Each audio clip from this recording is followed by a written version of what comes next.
to music in private. Anyway, welcome. I know there's a lot going on with school reopening. If it hasn't opened or you're getting ready, or some of you have opened and you are doing all your whole district is doing their best to get kids settled. So thank you for all that you do there, and thank you for the time you're going to spend with us today. And so for our workshop today, we have quite a robust schedule. I'll go on to the next slide and we'll, oh, there we go. Thanks, Brian. And so just a reminder, you guys know how to do all the Zoom features, but I wanted to point out the note-taking guide that's in the workshop resources folder. So if you'd like to take notes with your team during team time or just on your own, you can log in there, and each district has a folder. There's also a folder for guest districts as well as our own RCOE alt ed programs. The link right there takes you to that resources folder. So please feel free to explore there. Everything you need hopefully is in there, and if not, let us know and we'll make sure we get it to you. Next slide.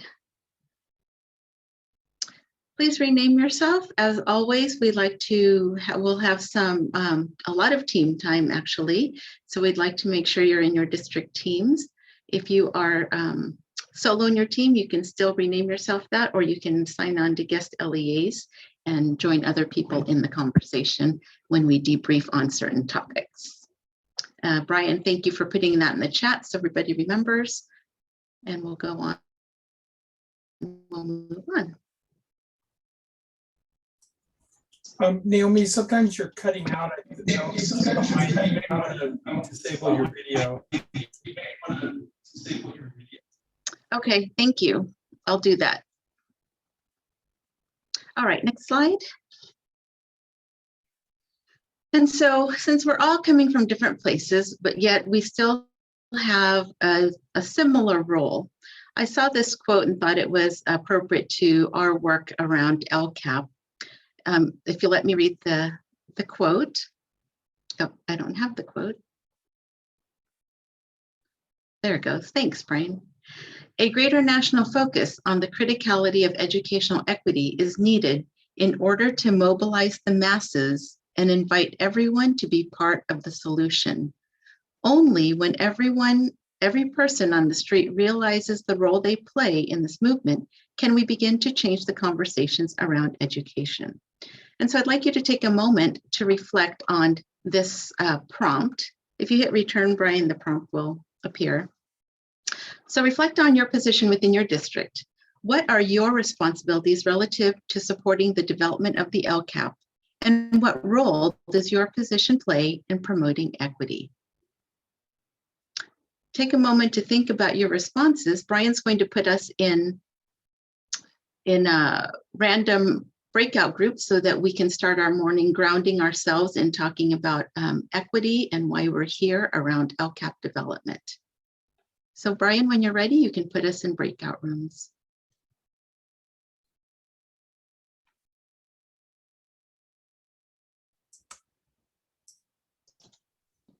All right, welcome back.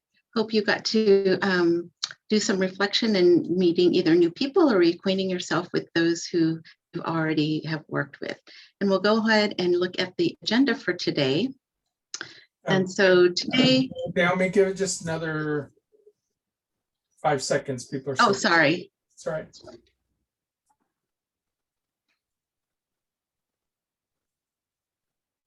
Okay, everyone should be back now. Okay, great. As I was saying, thank you for taking the time to reflect with your colleagues, whether you have met new friends today or are revisiting with acquaintances that you already know. Hopefully that was a productive discussion. So for today's agenda, we've got a full one today. As you can see there, we've got all things LCAP, and then we've got the template, the fiscal through line discussion, looking at increased improved services, and then we have a presentation from our SEL work group on SEL metrics and aligned actions and services. I know a lot of people are addressing that and wanting to know, well, how can we look at this data and make appropriate actions aligned directly to supporting kids' needs for SEL? Brian's going to share the fabulous metrics development tool that the team and he have been working very hard on. And then we will have our presentation from the SEAL group around the LCAP toolkit to support English learners. I do know that CDE is hosting a webinar and gathering stakeholder input. They have one at 2 o'clock. I know some of you had expressed interest in attending that. So if you need to log off at 2 and would like to join that, please do. I thank you in advance for joining us today. And with that, I'm going to jump into the LCAP template and instructions. And so on the very first slide, you'll see that there's just a visual image of the 4 elements that memorialize the LCAP process. So you've got the annual update, the LCAP template, and the expenditure tables, as well as the budget overview for parents that is usually the front section of the LCAP. So these documents stand alone in format, but and they're interconnected in the actual process of the LCAP. Each one informs the other. As part of the review process, what we do is look at all of them to look for consistency in messaging. Ultimately, it's what we're looking for is the through line. And so then on the next slide, you'll see the elements within each section. So there's just a brief explanation, but you can see the elements listed there on the left. The order of completion doesn't match the order of the document posting. The LCAP is a comprehensive document, and the elements are connected and reinforce one another. While some areas need to begin development before others to fully understand the LEA story, you can't just look at one element. So that's when we're talking about the stakeholders. They should be able to see a common, a threaded story through your LCAP when they read it from the narrative all the way to the expenditure tables. The elements surrounded by the red box are the pieces encompassed in the template narrative. Each one of these elements comes together to describe how the LEA has evaluated its current conditions, sought input from stakeholders, and is planning to support improved student outcomes by allocation of resources. So essentially, those sections in that red box articulate your district's theory of action, what you're doing based on identified needs, how you're going to make that happen, who you intend to serve, why your district believes the actions will be effective, and how the resources will be allocated to support effective implementation, essentially the heart of the LCAP. And on the next slide, we want to underscore the message of being of one mind. So you can see it there, we've got both sides of the house, program and business. And by the very nature of these sections being connected, both sides of the house need to understand how the actions are built. Both program and business need to know that theory of action. Now let's jump into the template. And so just a reminder, the LCAP instructions are a little different from the old LCAP from 2017 to 20. With the structure of this LCAP, each section has a purpose, and then a section that talks about requirements and instructions with some details about what a sufficient response might include. So you'll see some prompts for at minimum or a sufficient response includes. And then on the next slide, I won't read to you all of those bullets, but just to underscore that the instructions are not just suggestions, they are one of the requirements for which is adherence to the template. And remember that instructions are the responsibilities of the writer. The prompts are for the readers. The prompts aren't enough. So if you just write to the prompts, you won't sufficiently have responded to the description. EdCode, whether it's called out or not, still applies to the instructions, and they carry the full force of the law. And now we'll jump into the different parts of the template. First, the plan summary. The purpose there, like I said, that's one of the things that in each section. So you can see the purpose of the plan summary is to provide a meaningful context, talk about give information about the community, and how the context is related to the sections of the LCAP that are going to be addressed. And next we get into the components. So this is what the plan summary looks like. You've got on the next slide, it'll show the 5 parts of that plan summary. You've got your general information, reflections where you talk about successes, another reflection on identified needs, the highlights of the LCAP, and then for those that have sites who are eligible for CSI, Comprehensive Support and Improvement, there are 3 prompts there to be completed.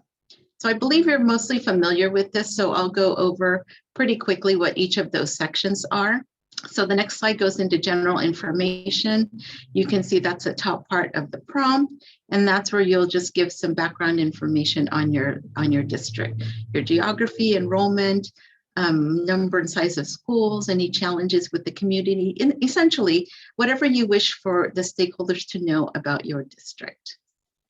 And then we go to references to the dashboard. So the prompts and instructions in the next two sections about reflections, where you're going to talk about successes or identified needs, will need some references to data. And so this slide underscores that SB 98 prohibited CDE from publishing state data indicators on the dashboard, and instead is requiring CDE to publish valid and reliable data that was collected in 1920 that would have been included in the 2020 dashboard. And you can also reference, of course, local data. And so with that, we jump into the reflections piece for successes. And that's where you're talking about any progress toward LCAP goals, or progress in your local self-assessment tools, and any input that the stakeholders have provided that provide areas of pride that the district wants to continue and build on, as well as maintain. When you get to identified needs, that reflection is talking about indicators. This does talk about the dashboard, where you have to indicate performance of student groups who are in red or orange, or in terms of local indicators, those that were not met or not met for 2 or more years. And so that's the area where you will talk about your needs based on data, but also based on stakeholder input. For this identified needs section, as a result, just as I had noted in an earlier slide about not using dashboard data, the SB 98 does say that state or local indicators on the dashboard is not an absolute requirement. So what you can do is use data based on any local measurements and self-reflection tools from the 21-22 school year. And then finally, we get to the highlights and CSI prompts. Highlights are just those things you want to feature in your LCAP for this year. And again, the prompts, and if you get to the next slide, Brian, those show the 3 CSI prompts that you will have to write to if you have schools eligible for CSI. And then a final reminder about the plan summary is it really summarizes your LCAP. It's the part of your story that's most of the narrative. And a suggestion is to have it written after the LCAP is fully developed, so you have a comprehensive view of all the details that you can tell in that story. And the next part of the template we're going to go through are the goals. As you know, for this template, there are 3 types of goals. There's a broad goal, a focus goal, and a maintenance goal. There is no requirement to have one sort of goal. However, you can't have all focus goal and all maintenance goals. So in general, most people have broad goals right now. I know that some people were considering maybe including a focus goal to target a particular student group as per their data. And then when we think about the purpose of the goals, essentially it's to communicate to stakeholders what your district wants to accomplish, what you want to do in order to accomplish that goal, and how you'll know when that goal has been accomplished. There should be a clear alignment between your goal statement, your metrics, and your actions. Again, that's the through line. And so you can focus on any one of those goals and talk about performance of all student groups, a specific student group, or narrow performance gap. Or you can also have a goal around implementation of programs and strategies that improve student outcomes. And we can go into more detail in the successive slides. So one opportunity and option for LEAs in this LCAP is to approach the planning process differently. The instructions specify that LEA should prioritize state priorities within the planning process and consider the district performance on available state and local data. as well as stakeholder input in determining how to prioritize the specific actions and expenditures. So you still have to track metrics in all LCFF priorities as applicable. So the flexibility that's built in is around the various types of goals. Now, nobody will know unless in your discussions with stakeholders, it's discussed, well, we'd like to keep it as a broad goal. I mean, there's no place to say this is a focus goal, a broad goal, or a maintenance of progress goal. It's really in how the goal is termed and worded. So it's up to the district and stakeholders to decide what kind of goals there are. Should the district opt to prioritize a goal and maybe have a focus goal? And we can talk more in detail about that later, and approach a goal and metrics for 1 year and then it drops off. That's an option as well. So let's go through each of the goals. First one is the broad goal, and you can see in red the description there. This type of goal is the goal that majority of districts used for the 2017-20 cycle. It's used to address multiple priorities and multiple measures to track progress and address students. When the next slide gives you an example of a broad goal description. So just to let you know, these examples did come from CDE. So if you were on one of the webinars, this may look familiar to you. So this example shows a broad goal that's measurable and that will touch on a number of different priorities. Give you a moment to read that. All right. And then the next one is the broad goal why statement. So for every goal that you write, whether it's a broad goal, focus goal, or maintenance of progress goal, you have to explain why you chose that goal and how those actions and metrics will achieve that goal. So the next slide shows the example of the why statement for that broad goal. Again, this is from CDE. And you can see this explanation includes a description of the analysis of student performance that led the district to identify this as a goal and focus on all students and ELs. The explanation is based on input from the stakeholders.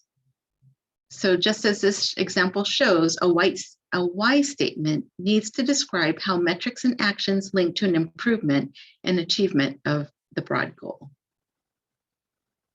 All right, now let's go to focus goal. So there's the goal description of a focus goal. It's more concentrated in scope and it focuses on a fewer number of metrics to measure improvement. It's usually time bound to make clear and it's clear on how the goal will be measured, essentially like a SMART goal. So it's a more data intensive approach involving fewer metrics and indicator and can be related to one state priority or the performance of a specific student group within a priority. So the example on the next slide, again, is from CDE. I'll let you take a moment to read that.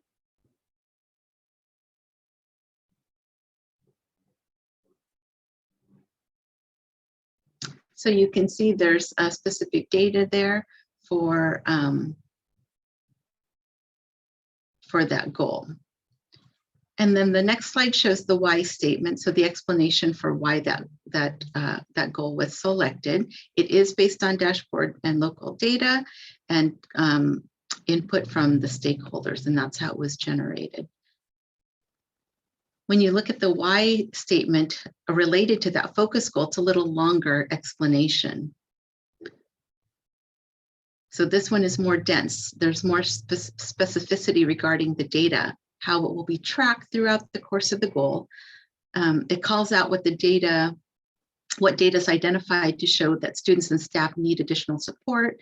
And it also states how this will be addressed and a rationale for how the goal was identified and how the goal will be monitored. So that's one example. All right, and then we get to the maintenance of progress goals. This one is just for state priorities or components of priorities that haven't been identified as needs based on stakeholder input, but that you still want to monitor and maintain progress on. So there can be a number of priorities not necessarily associated with each other. An example of some priorities that potentially show up in the maintenance of progress goals are the basic services. So that priority around maintaining adequately certified teachers and giving access to standards. Those are some priorities that can be part of a maintenance of progress goal. Let's look at the description of that real quickly. Basically, it's just anything to maintain actions and monitor progress for something that you want to continue to do, but it's not a high need in terms of monitoring that data. So let's look at the example on the next slide. So you can see in this example, it explains how the district will maintain the progress of this goal. In the example, the district is not calling out priority 2 as a whole, but only that academic content and performance standard. ELD is going to be addressed in another goal, because as you know, priority 2 includes implementation of academic contents and performance standards, not just the ELA ones, and math, but also for ELT. And explanation of the why statement, if we go down to slide for that maintenance goal. So you can see with this example, the district selected all of priority 1 and a component of priority 2. This leaves room for additional implementation of ELD standards, particularly integrated and designated ELD. There's a connection to the site level, and actions are selected because they've been proven to be effective. So that's a summary of the 3 types of goals.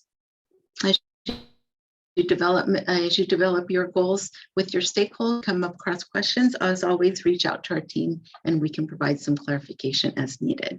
This is just a screenshot of the instructions of the goals and actions. As I pointed out earlier, you can see the purpose and the requirements and instructions there.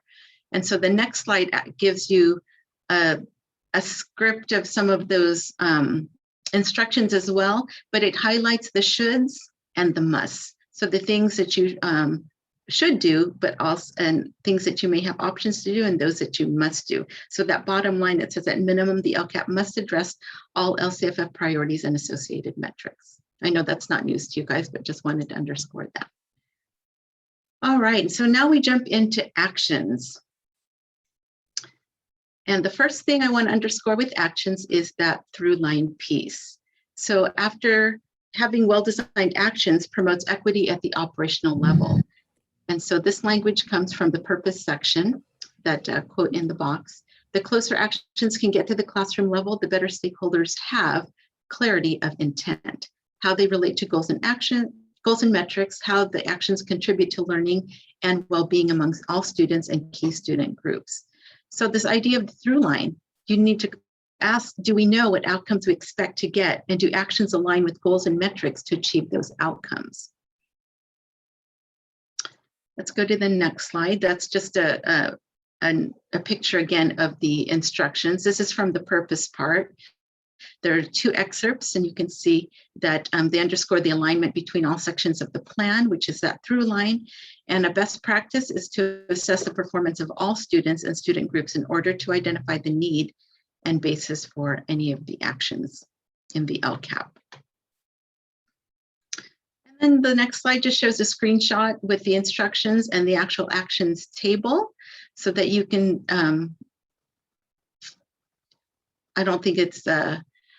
I think everyone's familiar with that. I know this action table is new to this LCAP, where you have the action number, you have a short title, then you also have a description of the action, including total funds, and then you're going to mark whether those actions are contributing to the increased improved services or not. And I believe that the last 2 columns may be pre-populated based on the data that's entered in the data table as part of the expenditure tables. But we'll get into that in another section of today's presentation. All right, and so with actions, I just want to underscore the 2 minimum requirements for unduplicated student groups. For English learners, it's a must. LEAs must include specific actions about language acquisition programs and professional development activities. And then for foster youth, it's you're encouraged to include specific actions designed to meet the needs of specific to foster youth. And there is the ed code that came out about that. I can't remember at the moment, I think it's 1840, but those are required for this LCAP template. And now let's take a little walk on narrowing our focus on action. So we're going to look at this pyramid starting at the bottom.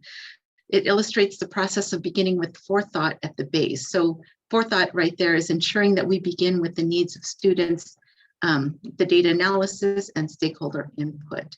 Then we go up to focusing in to create a through line. And so in that, the next layer would be a thoughtful connection to all LCAP sections. When we move up to the next layer of the pyramid, we're moving up then to identify necessary actions and services to meet the needs of all students. And finally, we narrow to more identify actions and services that will be considered as contributing to that increased and improved services for our English learner, foster youth, and limited income students. And finally, before we leave the action section, I wanted to underscore this idea of clarity of actions.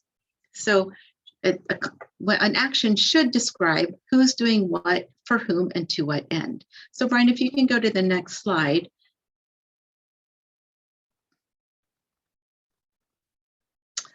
I want to distinguish, so this is the actions table, but in the middle, I just put some considerations there.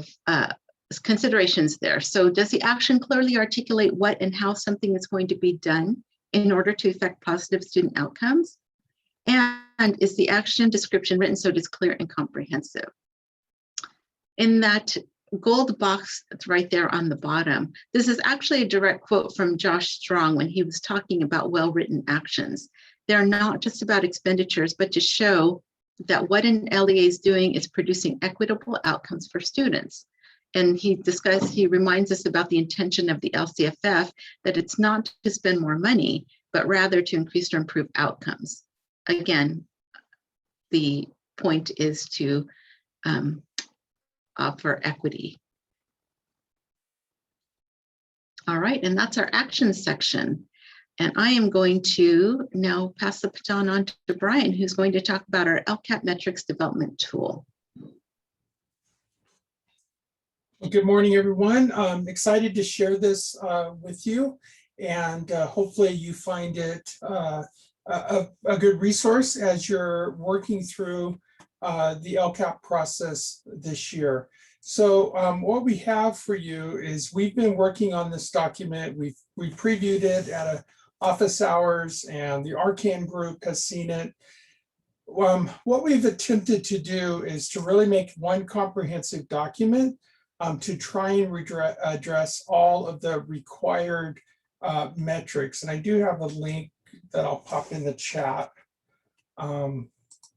just so you pull it up if you wish. And so it is a Google Doc, and we'd love for you to open that up as I kind of walk you through this document. So as we created this document, we had a couple of goals in mind. We wanted to define at least one metric for each required element that's in the ed code. So these are the things that for compliance purposes, as we do a review, we need to make sure that minimally are included in every LCAP. And a couple of other goals that we had in mind, we wanted to use public data when available, because we believe that helps promote transparency with stakeholders. Of course, the challenge this year is you don't have all of the data that you've had in previous years because of the suspension of the dashboard. So the challenge we had is to really go through and say, okay, what are some examples of some reliable local data sources when you didn't have the dashboard data, for example. The other thing that we're trying to model for you is to cite your sources and methodology, so that when you're sitting down a year from now and filling out your annual update, you can remember exactly what it is that you did, because we know that that's sometimes a challenge to go back and recreate what may have happened before. We are recommending that in consultation with your stakeholders, that you still include some of those 2019 dashboard metrics, because we believe that's going to be your best comparison long-term at the end of this 3-year LCAP cycle. Hopefully we're back to getting regularly valid, reliable data. And another thing that we recommend as you're thinking about your metrics is to include status or changed numbers instead of simply relying on colors to measure progress, because colors can be a little deceiving at times in terms of maybe maintaining status, but you retain a color when in reality you want to show steady growth. So in particular, we identify these priorities and associated metrics as having the most challenge for this year. So under priority 4, what the Ed Code says is achievement on statewide assessments and percentage of Yale students making progress on English proficiency. Well, since we did not give CAFs last year, and not all EL students took the LPAC, we don't have those measures. So we need to think through what to do differently there. For chronic absenteeism, the state did not publish the chronic absenteeism rate. And so we don't have that data specifically, so we need to think about some things around that. Pupil suspension rate is also problematic for the 1920 school year because although the state did publish the suspension rate, it's on DataQuest, they have said that that rate is not comparable to previous years because obviously we stopped counting basically at the end of February last year. So again, it's kind of problematic to have that number be representative of your what's a typical year. And finally, priority 8 can be problematic. A lot of districts use the college and career indicator to satisfy that requirement. But as you know, the college and career indicator wasn't published either. So you might need to think through how to calculate some of those metrics. So I'm gonna pull the tool up on my screen just to kind of orientate you to this as you're hopefully clicking through it. So when you first get into it, this is an instruction sheet. Notice at the bottom of the screen, there are a tab for each of the priorities. So if you simply click there, you can see what it is that each tab has to offer for priority 2, 3, 4. When we get to priority 4, I'll just pause here because this is where, again, we start to see some challenges. Let me go back to the presentation.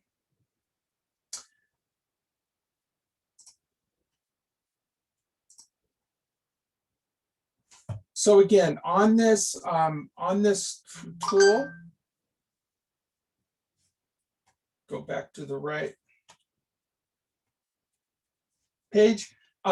So here's some quick instructions on how we would envision people using this tool. So first off, you have read-only access to the tool, so you'll want to make a local copy for yourself. And then each of the columns are grouped together. So the purple columns contain the required LCFF metric and the typical data that would be available. So notice for many of these required metrics, the data continues to be available as it has been. So you're relying on local indicators, you're relying on other data sources that continue to be available. Again, we've modeled our recommendation to clearly articulate the methodology and data source. Those are in the blue columns. As you develop your LCAP metrics, you'll notice the green columns right now are all blank. And so the intent there would be is you can fill those in to kind of as a guide to make sure you're addressing all of the required metrics. You can record your baseline and then create your target for 3 years from now. And then we also added a column in to be able to track which LCAP goal or goals that you're using that metric in. So remember, for this year's LCAP template, there's no longer a place to indicate which priorities the goal is addressing. So in the old template, there were checkboxes for that purpose. In the new template, how we're going to know which priorities you're addressing is by which metrics are associated with that goal. So this will be a way to help you to make sure you're mapping all of the metrics to the appropriate goals and vice versa. And then finally, we've included an orange column that has some suggestions for potential interim or progress metrics. So what else might you want to include either formally in your LCAP or informally along with the LCAP to measure your ongoing progress towards meeting your goals? So for example, in the for statewide assessments, because that's only measured once a year, you'll want to know how you're doing along the way. A couple of other features that we have, let me just jump back into the tool real quick. For each of the priorities, we have a hot link here for the CDE's statement of model practices. So you can quick link there to find some of those suggested resources that CDE has. You will find links to many of the data sources. And so again, we hope you find this available, valuable for you to use in your LCAP development, and then going forward for monitoring. Just a moment about priority 8. As I said, for some of you that if you've relied on that, it may be a little problematic, but we work pretty hard on priority 8 to think about what other measures you might have to measure other student outcomes. So really thinking a lot around the intent of the college and career readiness. So measuring things like not just course enrollments, because that's priority 7. How many students are taking a course is really falls under priority 7. But priority 8 is really talking about is the outcomes of those courses. So again, you don't have access to test scores perhaps, but you do have access to things like course grades or engagement or those sorts of metrics. So again, enjoy, feel free to continue to give us feedback as you're using the tool. If you find something that is challenging to figure out or unclear, we would love to hear back from you if there's something we can help clarify or adjust in the tool. We want to make this continue to be a resource going forward. So that's it. And thank you for the thank yous I see in the chat. And just a shout out to the entire AACI team that helped put this together. So Steve Aon, Nick Chitwood, Jungwoo Lee, and Melissa Bazanos and myself, we all collaborated together put this resource together. So thank you all. Any of my team, if anyone want to say anything that I maybe missed as I preview through it.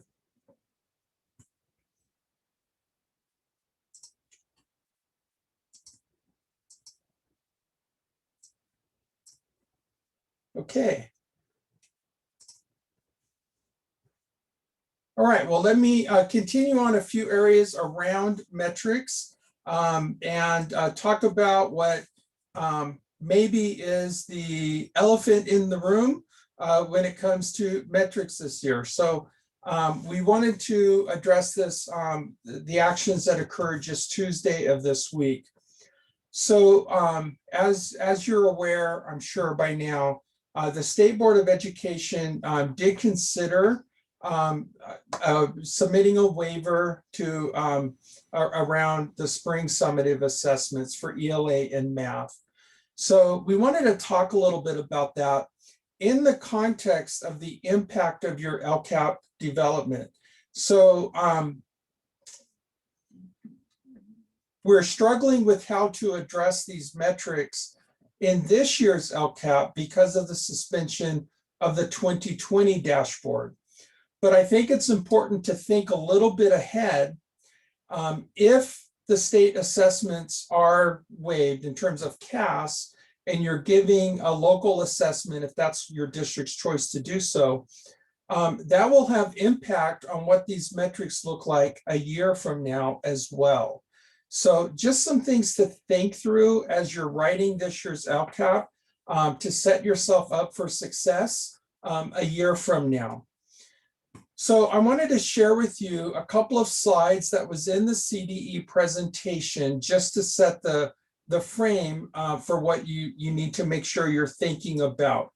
So this was CDE's proposal. So essentially what they're recommending is to allow each LEA to use the most viable option for assessment in their local context.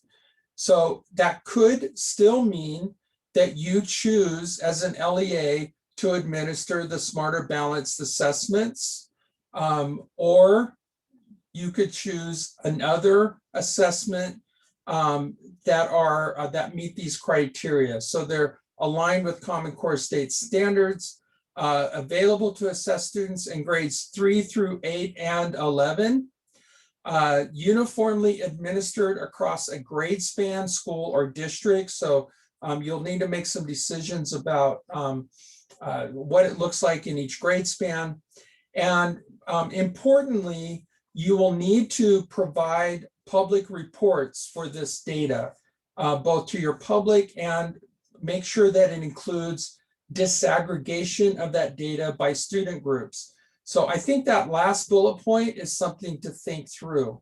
If you use a local assessment, for example, you use iRady, typically you're not publishing that data out for all of your parents. You're probably sharing each individual parent, how their child performed, but you're not publishing out summary data for your community. So it's just something to think through. So a couple of other things that CDE shared is, although they did previously in February vote to suspend the CAST assessment, the science assessment, and they wanted to make sure that people knew that they intend to continue to make those available as well as an optional assessment. So again, if your LEA decides to continue to use those assessments, they are available. The other thing they really emphasized is all of this talk about waivers, none of it applies to the LPAC. So the expectation is that you would continue to assess all of your English learners in the summative LPAC this year. So a couple of other considerations that CDE shared. They are strongly recommending to continue the summative SBAC assessments for ELA and math for grade 11, because as you know, that is tied to the University of California or California State University early assessment program and entrance requirements. The other thing they reminded folks is that the Smarter Balanced assessments for ELA and math have pretty robust designated supports and accommodations available. And your other local assessments may not. So just that's a consideration when you're thinking about which assessments you might choose to give as an LEA. And then again, that last bullet, kind of repeated what I said before. Keep in mind that whatever your choice, you're going to have to publicly report this data and disaggregate the data by your student groups. So they did share that they would release the data at their end once it's available for whoever might administer the CAST assessments, and certainly for LPAC. They intend to continue to provide guidance and to LEAs on what this public reporting might look like. There's continuing communications that will be coming out. They do have office hours and coffee sessions, including one this afternoon that conflicts with everything else going on today, and develop clarifications through some FAQs. So again, this was the revised recommendation that they took to the board on Tuesday. The State Board of Education unanimously approved that request. So, okay, so what are the next steps? And I've seen a few questions to me in the chat already that I think this will address. I found this, School Services of California sent out a fiscal report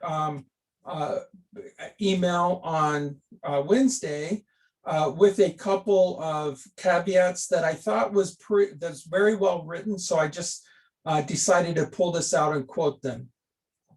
The first one is, so this was really about a federal waiver. The state board voted to apply for a federal waiver for the federal requirements. So the first thing that has to happen is they have to submit this waiver to the Federal Department of Ed. So what's the timeline for that? Well, who knows? Hopefully quick. They seem to indicate that they think it will be quick. We believe that there has been some regular communication over the last couple of weeks between CDE and the Federal Department of Ed, even prior to the school board meeting, about what might be accessible. So we hope to hear from the feds soon. But the other very important thing is to know that the state board voted to ask a waiver of the feds. There still needs to be cleanup to happen around state requirements, because all of this is also in Ed Code or federal regulation. So we do expect some follow-up legislation or perhaps an executive order to implement these as well, assuming the federal waiver is granted. What happens if the federal waiver isn't granted? Well, again, who knows? There may be some back and forth between CDE, the State Board of Education, and the Federal Department of Education to approve this. As you know, the feds have pretty much said they don't want to waive state assessments this year. So as we know, there's kind of a little political battle going on. So we're in a little bit of a waiting period. So a couple of things that we would just like to emphasize as I wrap this section up. Again, expectation is all EL students do need to be assessed with summative LPAC. CAST and CSA will continue to be available. Again, the strong recommendation for CAST, SBAC for grade 11. And then again, we're all just kind of still in a wait and see period. What is clear is that if you choose to go ahead with Smarter Balance, that is the clearest option for everyone. So regardless of what happens with the waiver, if you're really at the point in your district where you need to make a decision, certainly the safest decision right now is to start assessing with Smarter Balance. But that again, is something you're going to have to work through. So what does this mean for LCAP development? So just like what we're talking about this year, you need to really think about what does that mean in terms of determining effectiveness a year from now when you're filling out the annual update. How are you going to determine student needs for academic intervention support? That also has impacts with this learning recovery plan that we're all going to have to submit here in another couple of months. How are you going to determine performance gaps between student groups, in particular your unduplicated pupils?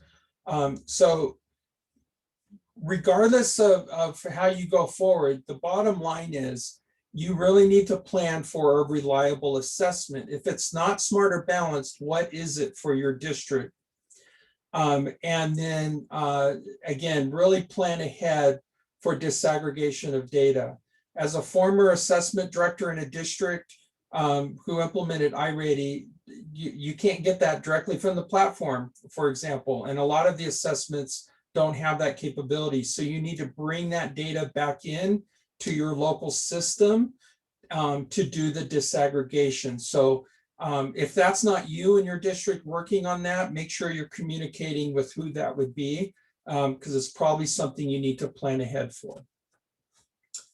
So I see there's been some chat activity as I'm talking. Is there anything, Naomi or Melissa, anything I need to address or we need to address before we do our last slide with Steve's new tool? There was a question about guidance on requirements for sharing publicly results by student group with the community, but looks like Melissa got that. Yeah. Yeah, the only concrete information we have is just what I shared on those slides that was in the motion. So I think that's going to be one of the things CDE will help us clarify about what those guidelines are. All right, well, the very last thing we wanted to share with you, and Steve, we've got about 5 minutes to share. Steve Aon, as you know, who is our Tableau whiz, has created a very brand new visualization that, that can assist you in thinking through identifying some performance gaps. As Naomi shared for this year's LCAP, there's you can't really use the dashboard data to identify performance gaps. So I think this tool could be very useful. So Steve. Okay, how's everyone today? This is actually so new that I actually had to work on it this morning and last night because I actually found some bugs and issues. So I'm actually uploading it right now as we speak. It's going to take a couple of seconds and it's doing its thing. So anywho, one of the things I want to discuss is, as you can see on the screen there, on the shared screen, is this tool does quite a few things actually. It does allow you to look at all our data, sometimes as far back as 2010, if it is available, for things like reclassification, graduation rate, things like that. Some of the other indicators, it's whatever we have that is not dashboard. And that was kind of the goal. What are the non-dashboard indicators that we do have access to? And what is a good way to compare those over time? And like I said, I actually just redid it. And I'll do a screen share right now so I can show it off mine. But one of the cool things that this allows you to do is the fact that you can see the changes over time. You get to see the gaps in performance. And let me share my screen so we can do that. May need to Yeah. make it Right. close. There you go. And there we go. You guys can see that now, right? So one of the things that this allows us to do, which, you know, couldn't be done before, is really see the data side by side easily. I think we're seeing whoever is sharing the slides. Are you on the dashboard? Whoever slides has to stop sharing. Oh, so okay. I hit share, but I didn't kick you off. Oh, am I sharing now? There we go. Yes. Ah, there you go. Okay, I was blocked. Okay, so what we have now here is the ability to see any level of data we want, any entity. So if we want to see the state level, which is the default, we see everything there in one screen. We also get to see a comparison of all these items. And by hovering over, we get data. One of the cool things is on the bottom right, we also see that when we hover over it, we get a little trend line that allows us to see the performance for that particular indicator. So right here we see for all students or for all years, we have the graduate rate, state of California, and we see a trend, how it's been going over time, which is really cool because we get to see a trend. In addition, let's say you want to see, well, let's see how we're doing with our English learners. When we hover over that, we'll also get to see a trend. We see English learners, but we also see a comparison on the right-hand side to non-English learners. And that's always going to be the orange. So we can see that there's a gap there that exists. And actually, it's 17.7 points. But we can see that over time, that gap hasn't really changed all that much. They both increased at about the same rate. So this is a good way to visualize over time what's happening with certain indicators and whether we're actually closing the achievement gap or not. So, and then you also see it here. You know, you see the little orange dot. So so you get to see it two different ways. One is you just see a static version based on the year that's selected and for that student group. Now let's go to, I'll select the district my kids went to for graduation rate. One of the things you have to do is hit go in order to make this work this way. And for performance reasons, because it is 8 million records, it's pretty much every indicator, and I'll show that right now. But see right here, it gives you all this information in terms of by district, how they're performing. We get to see below like all the different program groups. And, you know, again, you can highlight those and see how they're performing compared to one another. You know, the socioeconomically disadvantaged versus non-socioeconomically disadvantaged. You get to see that. In this case, for this district, it's actually closed a little bit over time. But if you wanted to compare all the schools, all you have to do is click on, let's say Hispanic Latino. This area where I live is highly, it's a lot of Hispanic Latino students. So one of the cool things here is you can see the difference in the performance, even though they make up most of the group, most of the students, and drive that average, you can still see the differences in performance that exist. Okay, if you see a break in the line, that also means that there was no data for that year because there wasn't enough students, you know, but you get to really see how those students are trending over time, Hispanic versus non-Hispanic, and you can compare them to one another. You can do that for all the student groups. Also for the indicators, we have CAST, which is only a single year. And you'll notice that it goes blank because really we only had 2019. It wasn't there for 2020. So you will have to update that. But again, when you look at Hispanic Latino, look at the differences in performance across the CAST for, you know, Hispanic versus non-Hispanic. So you really get to see what the impacts are. And if I want to just see a single school, so let's say I look at Rancho Cucamonga High here, I click on it, it switches it over here. So you can actually go clicking on any of these and you can see the different schools. So you don't have to be like going to filters back and forth. You can actually compare them side by side here, but also individually by simply selecting them. You can do that with this district. You can also do, let's do Riverside County. If we want to do Riverside County, we can actually hit go here and we can see all the different districts here in our county and how they shake out. So, even across the county, we can see that, you know, English learners are not doing very well in terms of CAST. You know, so that's problematic across the whole county. So again, this is a good way to see information in different ways and be able to see what the gaps are and if they're changing over time. So let me see. Let me check the chat. I see stuff happening. Anything else? Steve, one thing I wanted to jump in and just emphasize, typically when you look on the dashboard, California School Dashboard, or even the CAST results, it would compare the student group to all students. So, so every student group is part of the all students. What you've done with this data set is you've done the student group versus all the other students that aren't in that student group. So it's a little bit truer comparison with that student group and all the other students in the school. So as soon as you hit the filter, for example, for Hispanic students, the one you're on, the comparison group changes, that orange line changes to be all the students who are not Hispanic versus comparing to all students in the school. So that's why I think you're able to tease out some of those differences that are sometimes masked when you always only compare to all students.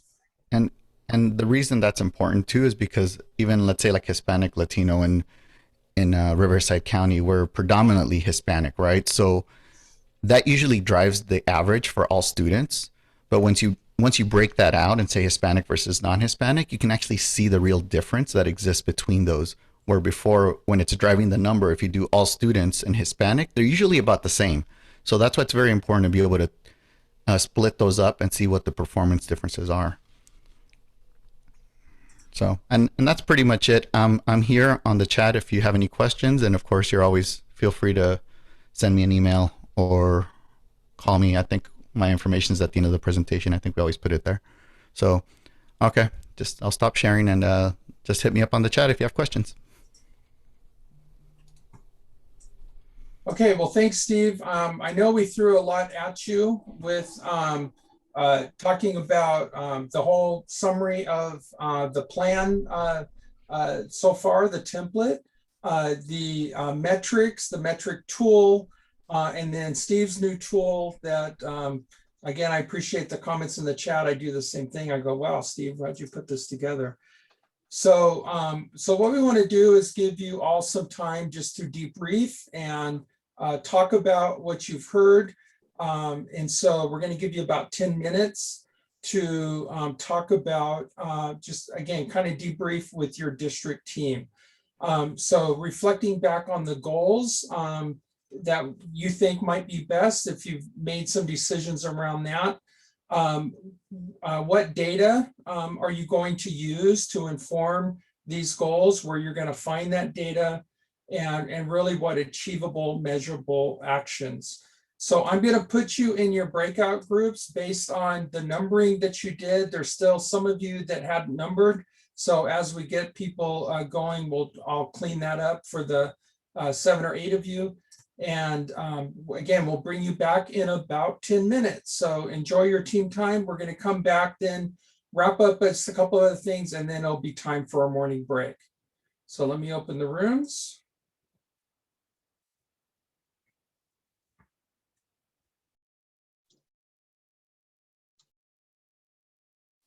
All right, welcome back from break, everybody.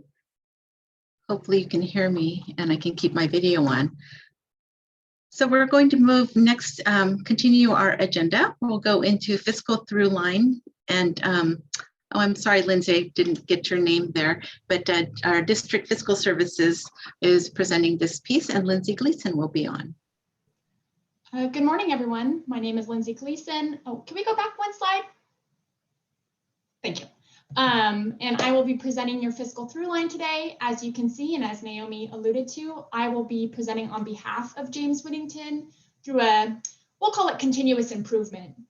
Just kidding. James said I could call it continuous improvement. He's just not able to be here. This is a resource allocation. He is actually attending the CBO meeting this morning. Okay, next slide. One of the key concepts and reoccurring conversations to an effective LCAP is that it's not completed in silos, but rather as a collaborative conversation between both program and fiscal. And when we're evaluating our outcomes, part of that conversation should really be fiscal efficiency and resource allocation. So what resources do we have available? What actions should we implement to get the most out of those resources? That mindset is referred to as a return on investment mindset, utilizing our resources to the best of our ability. In addition to that, when we are implementing those actions, we should be able to do them long enough to make them effective and make sure that we have the resources available in order to see the outcomes we are planning for. So how sustainable are those actions over the course of time? Next slide. This is just a shout out slide. We found some visuals at a previous LCAP workshop, and we just wanted to acknowledge that we borrowed them from the Government Finance Officers Association. So next slide.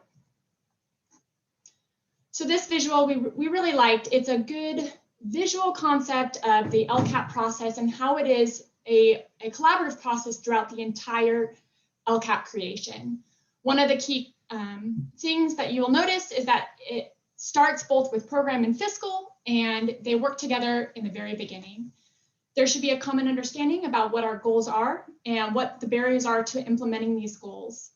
Part of that common understanding is that our district will have limited funding sources and resources to implement every single strategy. So we may come up with a lot of good strategies to help these metrics and help student success over time.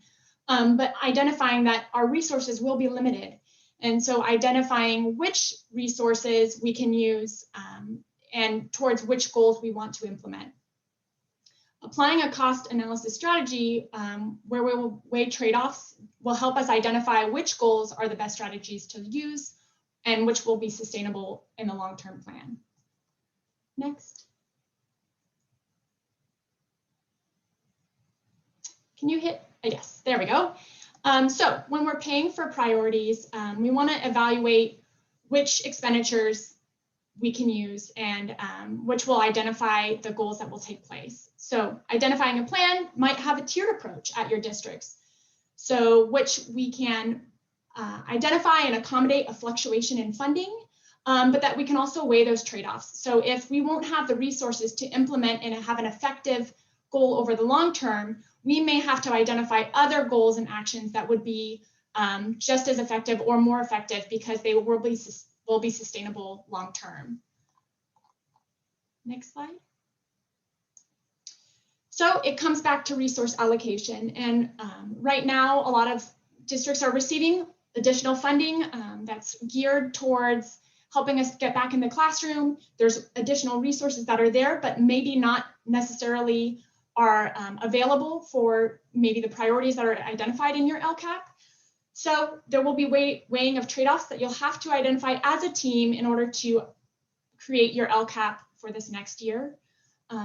There will be opportunities to change or identify what doesn't work. So flexibility within our LCAP so that we can use those resources in the upcoming year.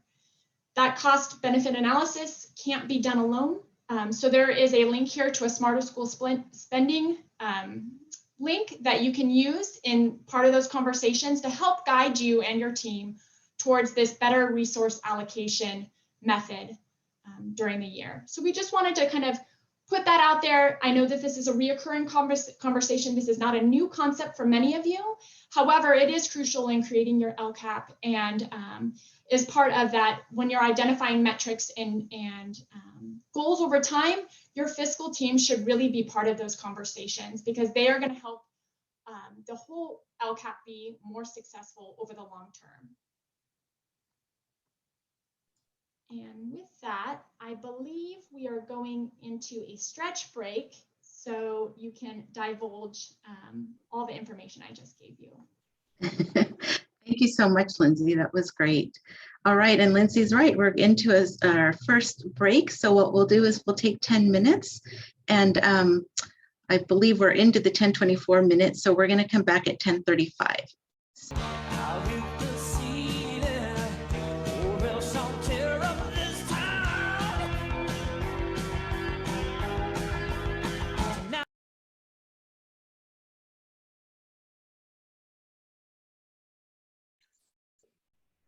Right, welcome back from break. We're going to go ahead with our agenda and we'll focus on the fiscal aspects of the LCAP template in this next section. So first I'll go over the increased or improved services for the unduplicated students. And we'll first take a look at the next slide, which shows the template section for that, for those prompts. Oh, maybe I undid something. All right. So the before we get to the template section, wanted to underscore the instructions there and how this section is intended to demonstrate how the district will operationalize equity for low-income students, English learners, and foster youth. And so the actions do need to be clear on how the district is supporting the duplicated students as compared to all students. This next bullet is just about making sure that this section is grounded in the LCFF funding formula and that California Code of Regulations. And we'll go on to the next slide that talks about the template section. And so you can see on this slide, we're going to do 4 clicks. So the first one, the first click will highlight that first box where you're going to enter the MPP percentage from your FCMAT calculator. And then that's where you'll identify the amount related to the proportional increase in funds that you receive for the LCAP year based on the number and concentration of the enrollment of English learners, foster youth, and low-income students. And if you click on the next one, Brian, that is the total apportionment from your FCMAT calculator. When we get down to the prompts, you'll see that these 2 prompts are where you will have descriptions for actions included in the goals and actions section that are identified as contributing to the requirement for the increased improved services for the unduplicated student.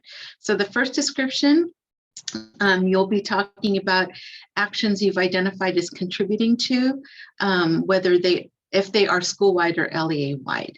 And then the second prompt applies to all actions that are identified as contributing to for all students and explain how the use of those funds increases the quantity or improves the quality of services for the intended student groups. So on the next slide, we'll look at prompt 1 in a little more detail and break out the components that are required for demonstrating how a contributing school-wide or LEA-wide action is principally directed towards and effective in meeting the goals for those unduplicated students.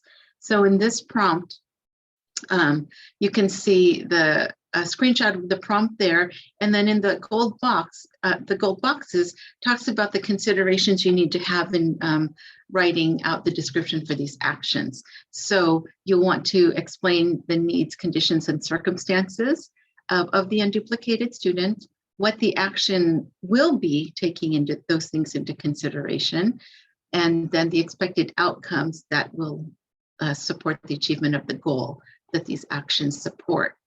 And in red there on the left, you'll see it says description does not include conclusory statements. And we'll review what conclusory statements are in just a little bit. So now let's look at an example, actually a couple examples of this prompt 1 wide actions. So this is a description for contributing action that addresses the needs of low-income students. I'll give you a moment to take a look and how it's broken out into each of the parts. Now, don't fret and be scared that every action has to be this lengthy, because you can group some actions if they do meet the same needs, conditions, or circumstances, or the outcomes. And this description explains first that 1/3 of the students in poverty have faced 1 or more of the 10 traumas as measured by the ACEs survey, the Adverse Childhood Experiences Survey. And from the outreach with low-income parents, students, and teachers, the district learned that many low-income students and their families are struggling with trauma that they've experienced during school closures. So you'll see the next component addresses how the action is based on what they learned about the trauma that their low-income community faces, and in response to that trauma facing students and their family, what the LEA plans to do and what will be measured out of that. We're going to go to the next slide, which is also an example. I know it's kind of small and blurry. There is a copy of it in the resources folder. I want to give credit to our colleagues at Fresno County Superintendent of Schools who offered this example for us to share. And you can see with this example, there's a cluster of actions there with the supporting justification for the school-wide use of those actions. And then the next slide goes into the conclusory statements. And so we're reminded in the instructions that conclusory statements claim an outcome will occur without explaining what will occur that will cause an outcome. So while it makes sense that a conclusory statement draws unfounded conclusions, this has been added to the instructions for clarity in the new template. And so down below, you'll see there are 3 examples of conclusory statements. I'll give you a moment to take a look at those.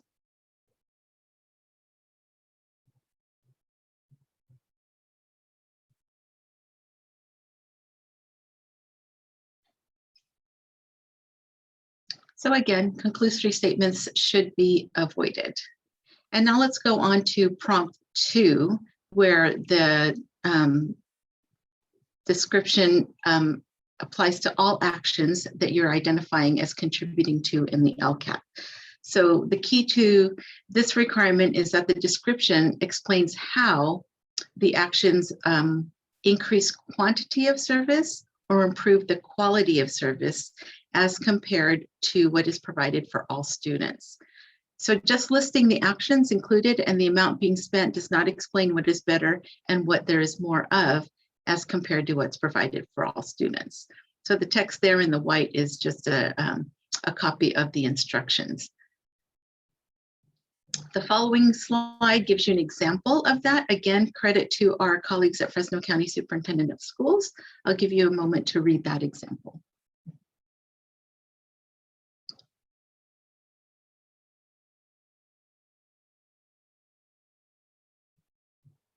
And again, this is an example, not an exemplar.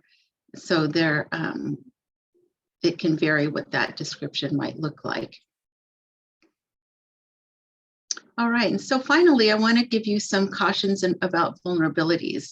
And when we talk about vulnerabilities, it's just that being aware of uniform complaints. And so these are some of the topics that have been addressed by CDE in terms of uniform complaints regarding the increased improved services.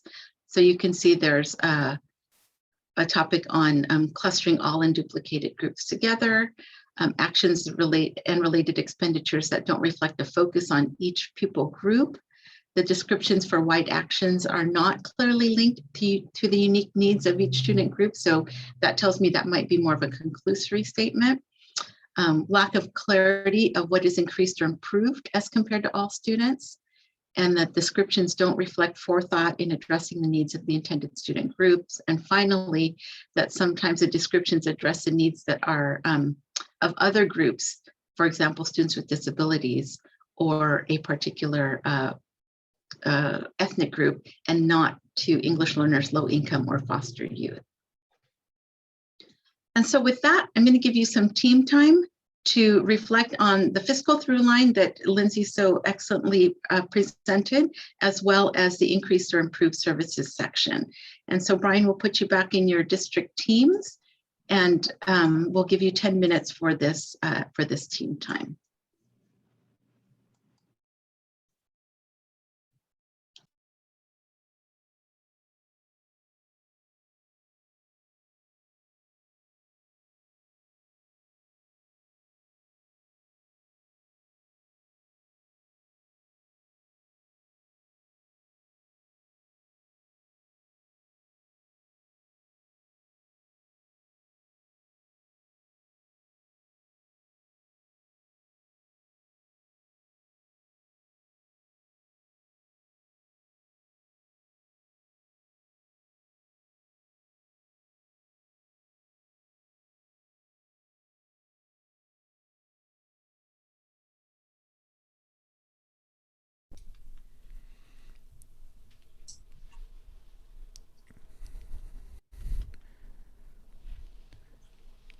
Okay, And now Naomi, back are we to our back? Great, thanks, Brian. All right, welcome back from team time. If you have any questions, please feel free to unmute yourself or populate the chat. If we don't get to them in verbally, then of course we'll always answer the chat in the chat or afterwards with the Q&A.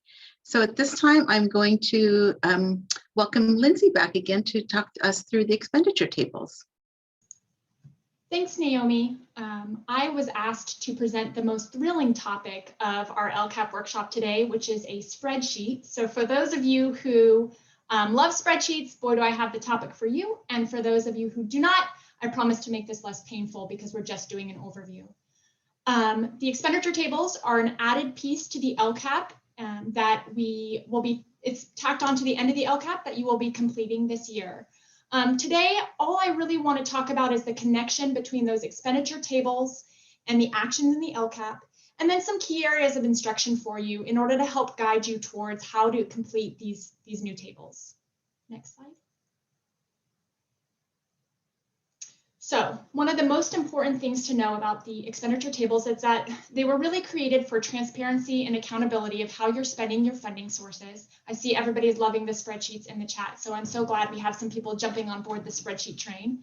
But it connects your LCAP actions and your adopted budget, and that's really crucial to this conversation because they are telling the same story. So it's really important that they connect, and the expenditure tables will help you do that. It also identifies some increased or improved services that are identified not only in your budget, but also in your LCAP, and it totals all the actions for your LCAP. So that never existed before. You used to have to go in and total all your actions to see how much is in your LCAP, and now that those expenditure tables will do that for you. Next slide. So good news is the expenditure tables instructions have not changed. So that is the same, they're the same instructions from last year. The only caveat to that would be we didn't actually have to complete them last year. So this would be your first time completing them. And likely, if you didn't get too far into them last year before we switched gears, this would be your first time really diving into the expenditure tables. The expenditure tables have 4 tables to them: the actions, total expenditures, contributing expenditures, and annual update expenditures that are all geared from one data entry table. That data entry table does not have to be included within your board approved LCAP, but it does need to be completed in order to populate all the other tables. Next slide. So here's what it looks like. We'll go into some of the little pieces of it.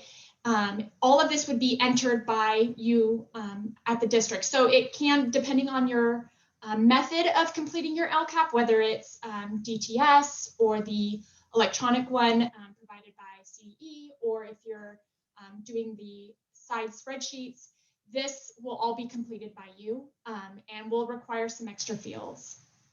Next slide. So what is required in your data entry table? It's going to be information, and it's all going to relate back to and tell the same story as your LCAP. It really is one and the same. So all it's doing is summarizing and putting it into a spreadsheet funding identifying form. However, with that, some of the fields within the expenditure tables are a little bit flexible in how you're going to use them. You're just going to want to make sure that they align with the actions and services identified in your LCAP. And we'll talk a little bit more about that on some further slides. Next slide. So key instructions, like I mentioned, there are 4 tables within the expenditure tables. They all populate. So you only are having to complete one tab that's going to create all the other ones for you. And they all have a different purpose. So as you're going through, you'll see what they are trying to identify for your stakeholders and hopefully make it more transparent and user-friendly for somebody who's interested in identifying what your funding sources are and what they're going towards within your actions. Next slide. So some of those cells that you're filling out in the expenditure tables are really key that you're understanding how they relate back to the action. There is a student groups field, and that is who is going to be serviced by the action. It could be all students or it could be a specific subgroup. But the field that's really important to identify is that unduplicated student group. if you have a contributing action, that unduplicated student group field must be filled out for that action. It could be all, and if it's all, it means all unduplicated student groups. So foster youth, low income, and English learner. If it's just one, it could be just English learner or just foster youth. But that unduplicated student group field is different than the student groups field, which would identify for every action. This one is very specific to a contributing action. Next. Speaking of which, if it is a contributing action, you are going to mark it as yes on the increased or improved cell. And if that yes is marked, then you also have to complete three other different, make sure that other cells are completed, which is scope, unduplicated student group, and location. And all of those should align to what you're already saying in your actions and in your increased or improved services section. Next slide. So what is scope? Scope can be LEA-wide, meaning it's across your district. The reason why they use LEA-wide, but you can also use district-wide, is because not every entity that's using this will be a district. It could be a county-wide or charter-wide. That's synonymous. You can use either or. So LEA-wide, district-wide, they're the same. There's also school-wide, meaning it's identified for a specific school site, or a limited, which means it's limited to a specific population of students. The unduplicated student group field, like I mentioned before, should be indicating the specific unduplicated student group that that contributing action is servicing towards. If it's everybody in the unduplicated student group, you would mark all. With location, you can indicate all schools, you could indicate a specific school site or specific grade spans. So there's all these different opportunities for you to identify what that action is doing. Next slide. Additionally, in your expenditure tables, you're going to mark what the time span is. If the time span is virtually ongoing, you can mark it as that. You might not have a time frame for it. It's a one of those long-term sustainable goals that I had mentioned earlier. Or maybe it's a shorter term goal that you're implementing just for just 1 year of the LCAP, or maybe 6 months. So you have the opportunity to identify time frame within the expenditure tables. Additionally, and this one's really important for those of you that have been in this LCAP cycle for quite a while, the LCFF funds section of the expenditure tables is not going to identify specific pots of the LCFF funds. And what I mean by that is sometimes we used to say base, or we would say supplemental on concentration. In the expenditure tables, it's all one and the same, it's LCFF. So some of our districts have continued to do that since the beginning. Some of them have really identified what's supplemental on concentration. In the expenditure tables, it's really a broad category of LCFF funds. Next slide. So, like I said, the expenditure tables are all telling the same story, and it's really key that you make sure that it continues, just like that fiscal through line, it continues through all portions of your document. And what you'll see right here are the different areas that are all talking to each other. So you have the main actions or goals on this top left-hand side. You have your increased or improved services section, which is talking about those contributing goals and really summarizing them on the right-hand side. And then down below, you have the expenditure tables. They are all going to talk about the same things and really should be connected to each other. Next slide.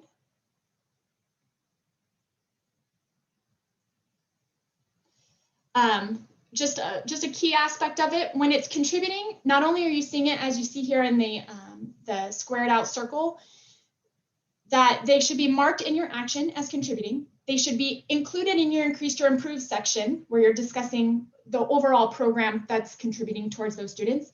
And then down here below in the expenditure tables, they should also be marked down here in your unduplicated student groups and marked as yes, like I had mentioned before. So there's three different areas you're going to see yourself talking about the same types of actions and services.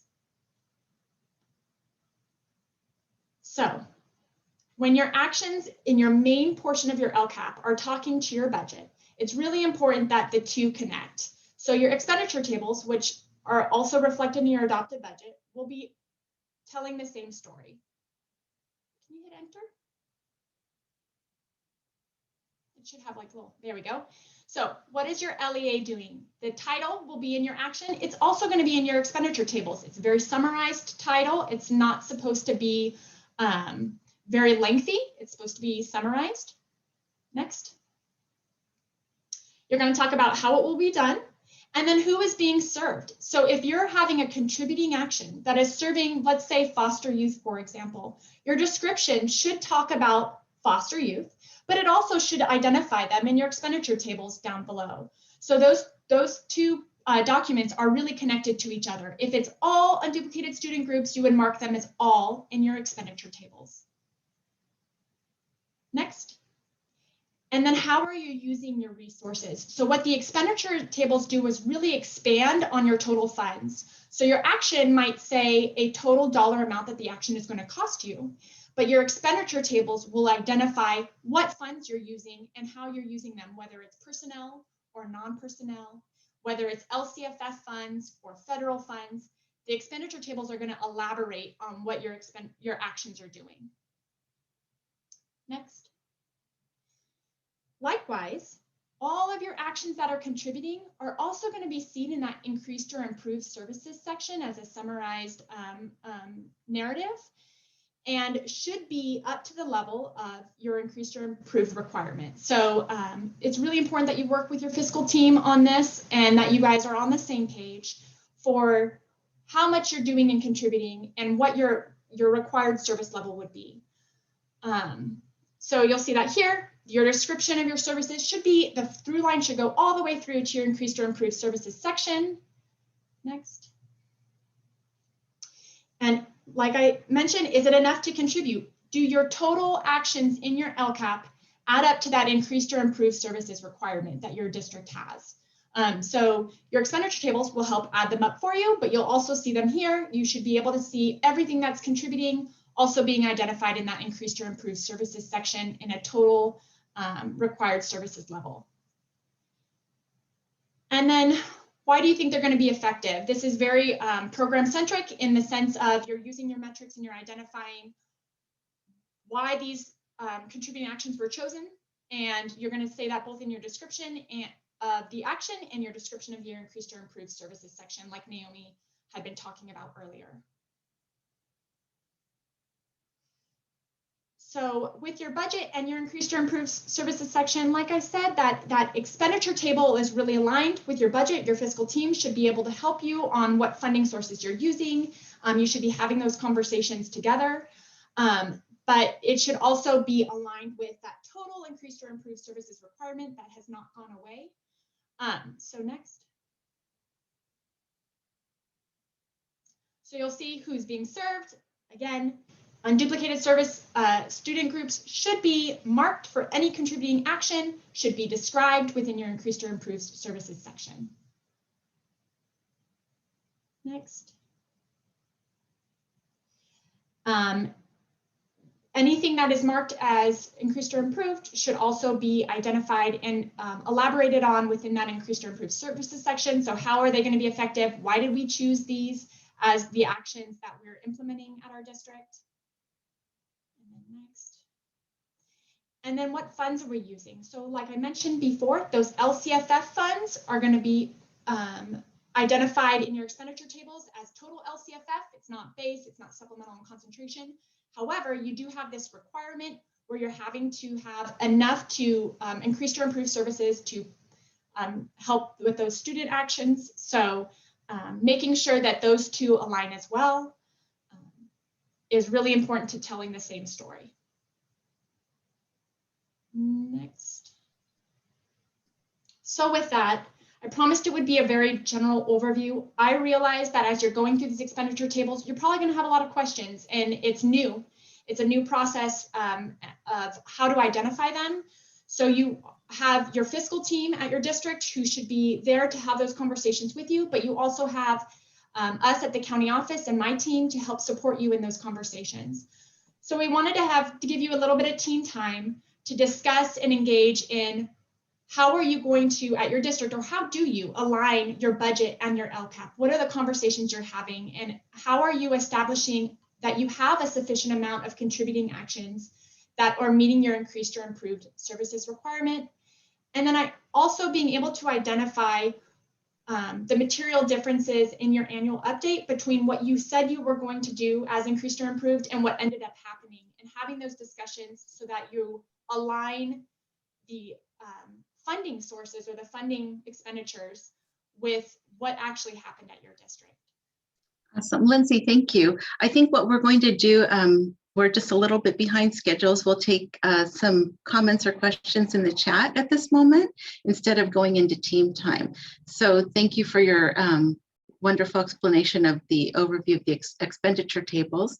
So if anyone has any questions, please just pop those in the chat or unmute yourselves and we'll give some space for processing the expenditure table questions.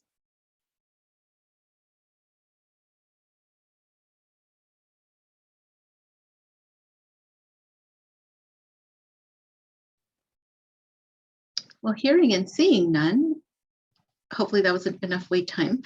We will go ahead and introduce the Socio-Emotional Learning Work Group led by our colleagues, Kathy King, Dr. Pedro Caro, Dr. Nick Chitwood, and Dr. Chunwin Lee. They're going to take us through some data for social-emotional learning and how that applies to actions in the LCAP. So take it away, group. Thank you for being here with us. So welcome to our slightly delayed presentation as we work out the tech stuff. So here is the scenario we want to do. So we want to approach SEL, but we're going to do it in sort of like a virtual scenario. So as a district LCAP lead, you have a sense that there are deep socio-emotional needs among your students given anecdotal reports from teachers and principals. So what do you do now? You jump straight to the solution? No. We're going to use the LCAP as a tool to implement an improvement science process and address those needs. Okay, so in this presentation, we're going to do a lot. So it's going to be warp speed, but there's lots of text, so you can go back and refer to it. We're going to show what it might look like to go from that sense to performing a needs analysis, defining your problem, align the needs to state, local priorities and metrics, develop aligned actions, and then connect that to increased or improved services.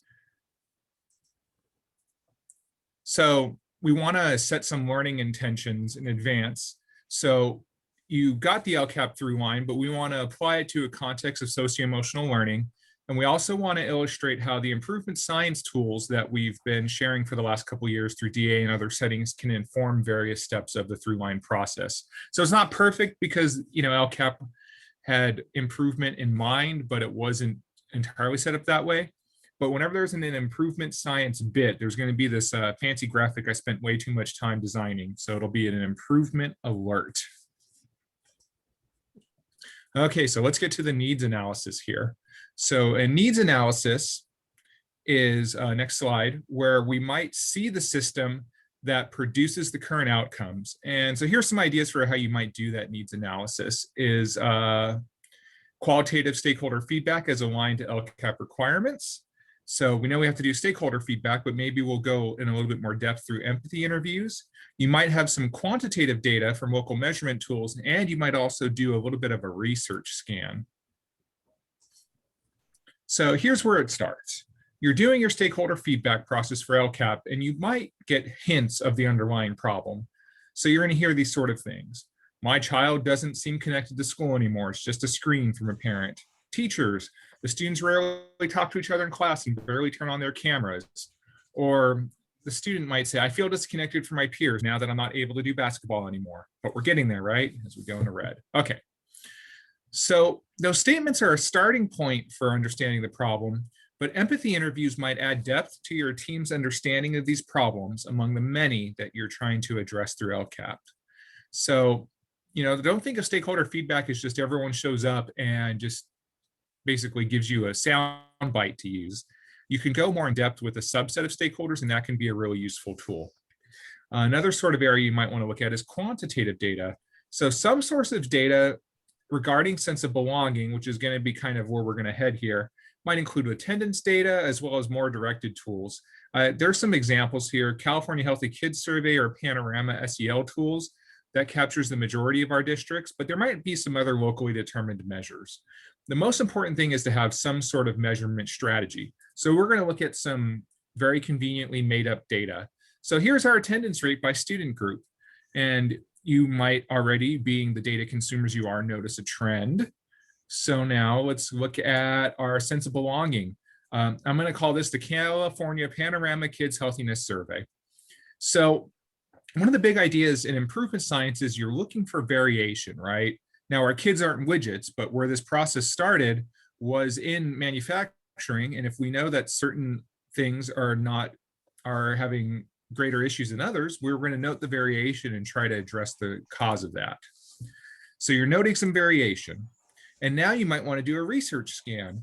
So the research scan might give a few articles that would help you to understand the system. And I promise you it'll help later in the process too. So here's some sample research by the scholar Chitwood, Sense of Belonging Among Students. All students are experiencing decreases in a sense of belonging during the pandemic. However, foster youth are especially prone to this decrease. While the reasons why are unclear, it could be the instability of foster youth life is exacerbated by the current learning context. Okay, so now we're starting to triangulate. We got qualitative feedback, we have quantitative data, and we have a bit of a research scan. So these are all elements in terms of the needs assessment. And now that was fake research. I just made it up, which was very convenient, and I got to put my name on it. But we do have a whole assortment of actual SEL research that can help you as you start to think about informing your approach to SEL. Kathy, did you want to jump on and add any additional context to the SEL? Oh, and then Kathy, by the way, is our resident socio-emotional learning expert.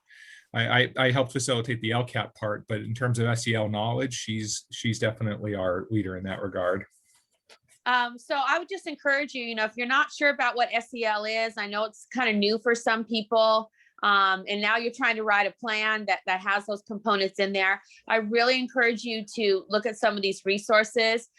From a Nation at Risk to a Nation at Hope is a great research article from the Aspen Institute. And then you'll see also several articles from CASEL, C-A-S-E-L.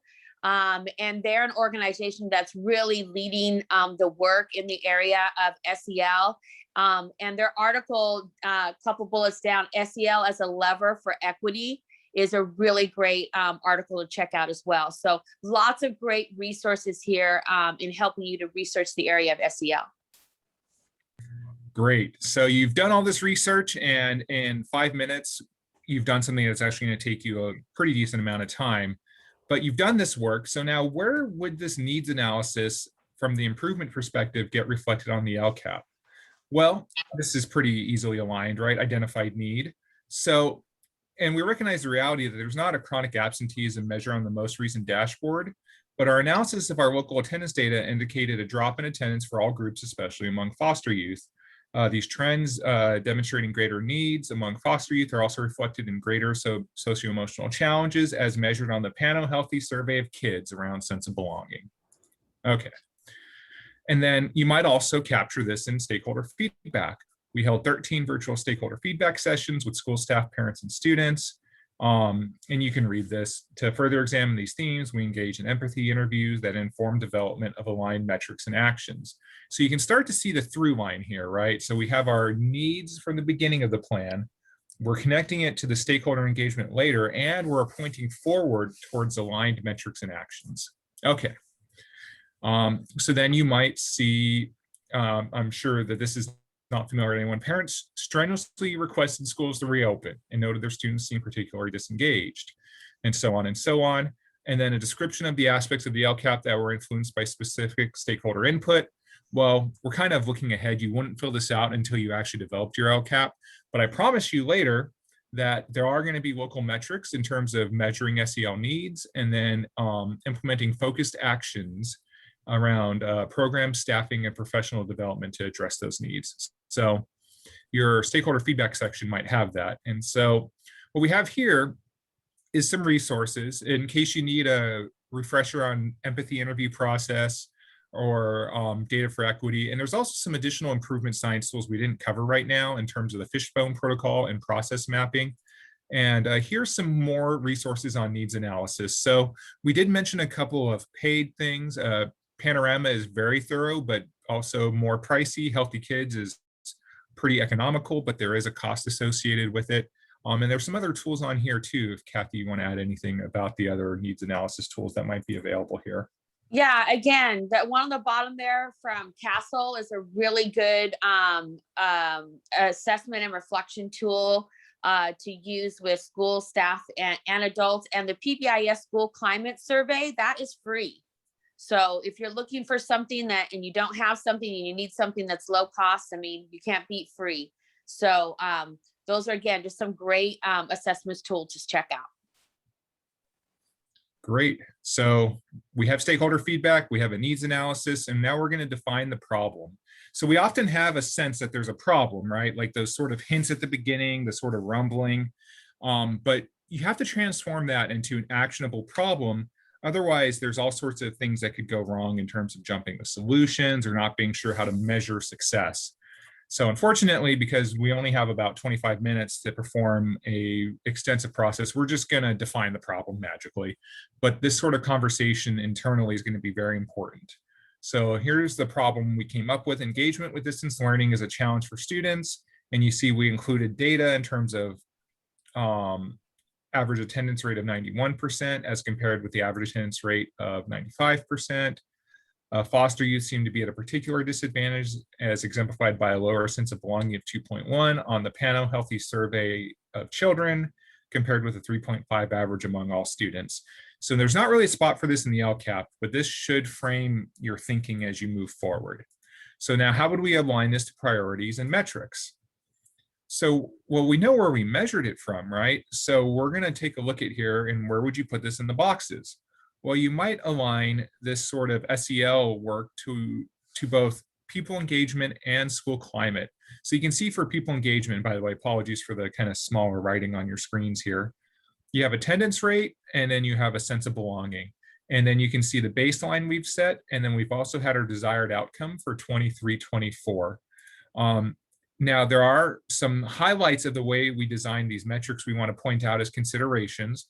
First of all, if you want to set a baseline and a target for every student group in your district, more power to you.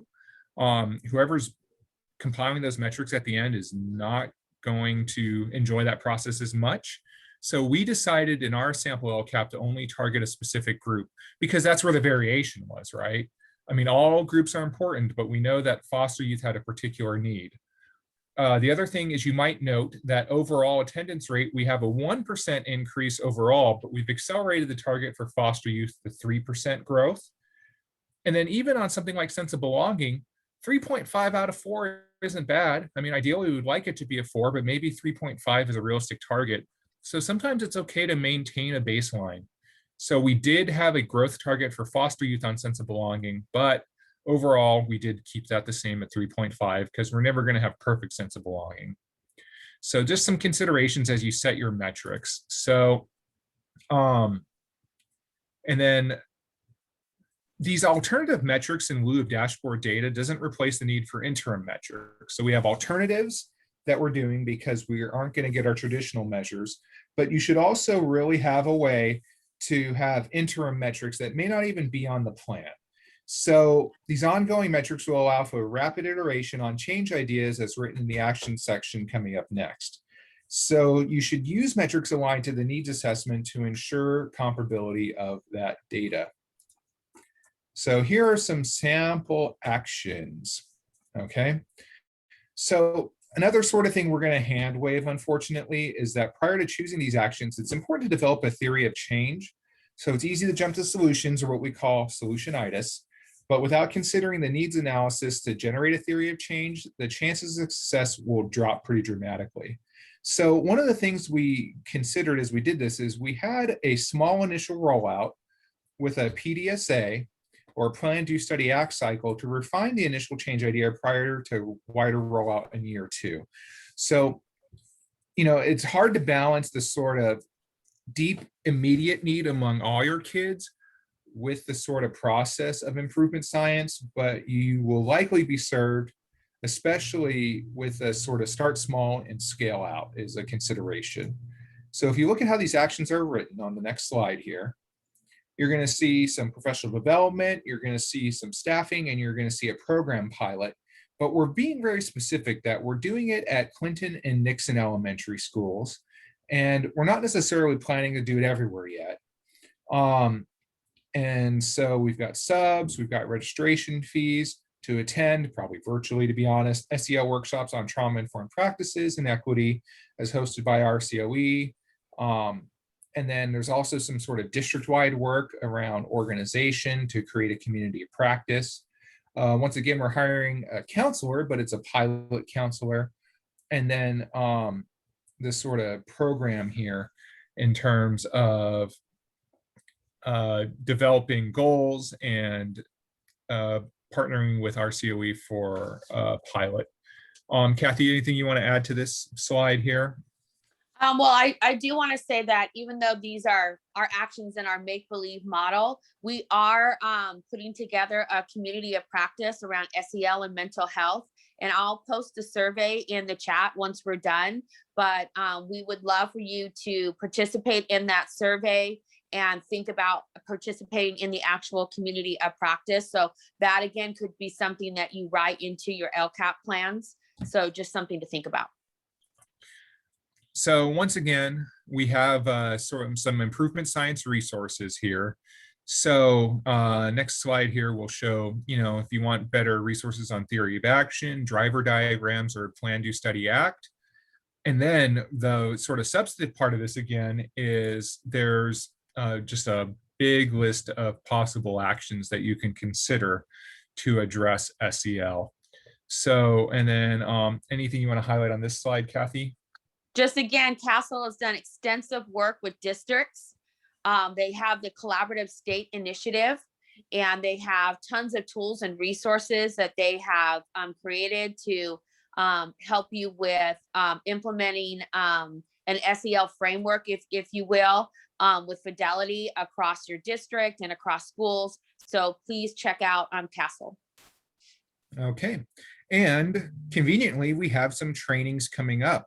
And I think we actually have a date now for the Panorama training, but I'm not sure if we have a time. So the first training is with Kimberly Breen, and it's sort of a general idea of how to use your SEL data. We have one with WestEd and one with Panorama specific to those tools. So we want to encourage districts to work together as they consider these particular tools as well. Kathy? Just quickly, Naomi, I think on the end of this presentation has information on the WestEd, and it's actually going to go from 1 p.m. to 3:30. And one thing I want to pan out, and it looks like Panorama is going to happen on April 21st, but we'll solidify those details and get back to you on that.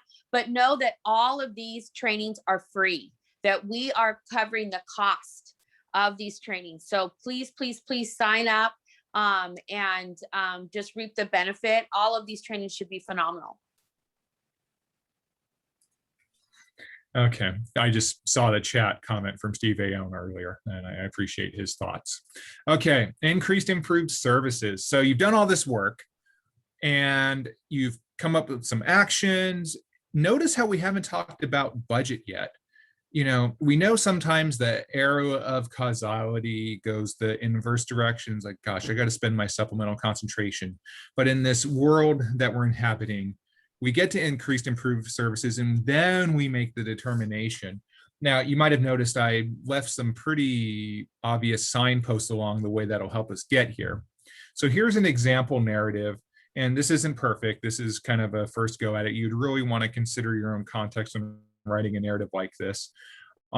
So there's a couple of things that are underlined on the next slide. So in this narrative, we mention, the idea that stories of disconnection and so on, blah, blah, blah, are measured on the low cost, very useful SEL survey, especially among foster youth. So there's our student group, right? Research on the pandemic has shown that foster youth are especially vulnerable in regard to sense of belonging. So we bring the research in, and that research is going to help us with especially if you're doing school-wide in a district where you're below a certain percentage or district-wide, we know we need to consider the most effective use of funds to meet our increased improved services requirement. So I'm jumping around a little bit, apologies for that. So while this program is offered school-wide, this initiative targets the needs of foster youth first through strategies shown in the research to be especially effective for this student group. We will measure the effectiveness of this action in meeting the goal of improved climate through increased attendance and higher scores for students on the low-cost, very useful SEL survey. So this would be a set of actions that are very easily justified for increased improved services. But throughout the process, we thought ahead about how might we get there if it's our determination that it should be an increased improved services. So, the research is back. Yay. The scan of research in the beginning is useful because it just affected the whole process, right? And improved our understanding of the system in the beginning. It informed our theory of action, which I didn't put in here because magic. It provided evidence-based ideas for improvement, and it supports the school-wide or district-wide deployment of actions and services as the most effective use of funds to meet LCAP regulations. So we've gotten through that whole journey. So the through line journey, the through line is essential for informing the work in your LEAs to ensure we meet the intent of local control while avoiding common planning pitfalls. So we've got some examples of how it can not work as intended, and we're going to use a road trip as the analogy here.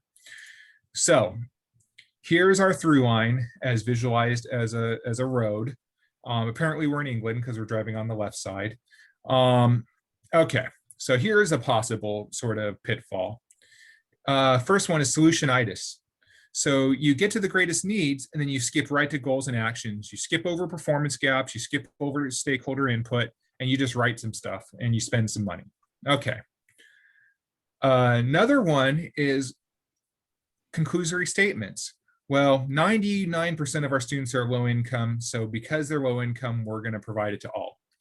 Well, what you've done here is you've stopped with the action without an accompanying statement that demonstrates effectiveness. So conclusory statements can also be a problem. You could not monitor your effectiveness with interim metrics. And so you just blast through all these sort of warnings that maybe it's not working. Maybe that counselor is actually, the attendance is even lower among foster youth. So if you don't have these interim metrics, and it's not necessarily in the plan, but if you're not monitoring effectiveness along the way, then the whole PDSA cycle and its sort of benefits are lost because you're just going to blindly implement it and get to the end, and there you are. You do your annual update and you don't actually realistically evaluate effectiveness. So a year from now, you're like, well, we're just going to continue it because we bought that counselor and we forgot to riff them and the timelines are bad. And so we're just going to keep doing it. So it's like you get to this roundabout and you're just looping around doing the same thing over and over. And those of you in the room will know this last pitfall. It's called the just make it work pitfall.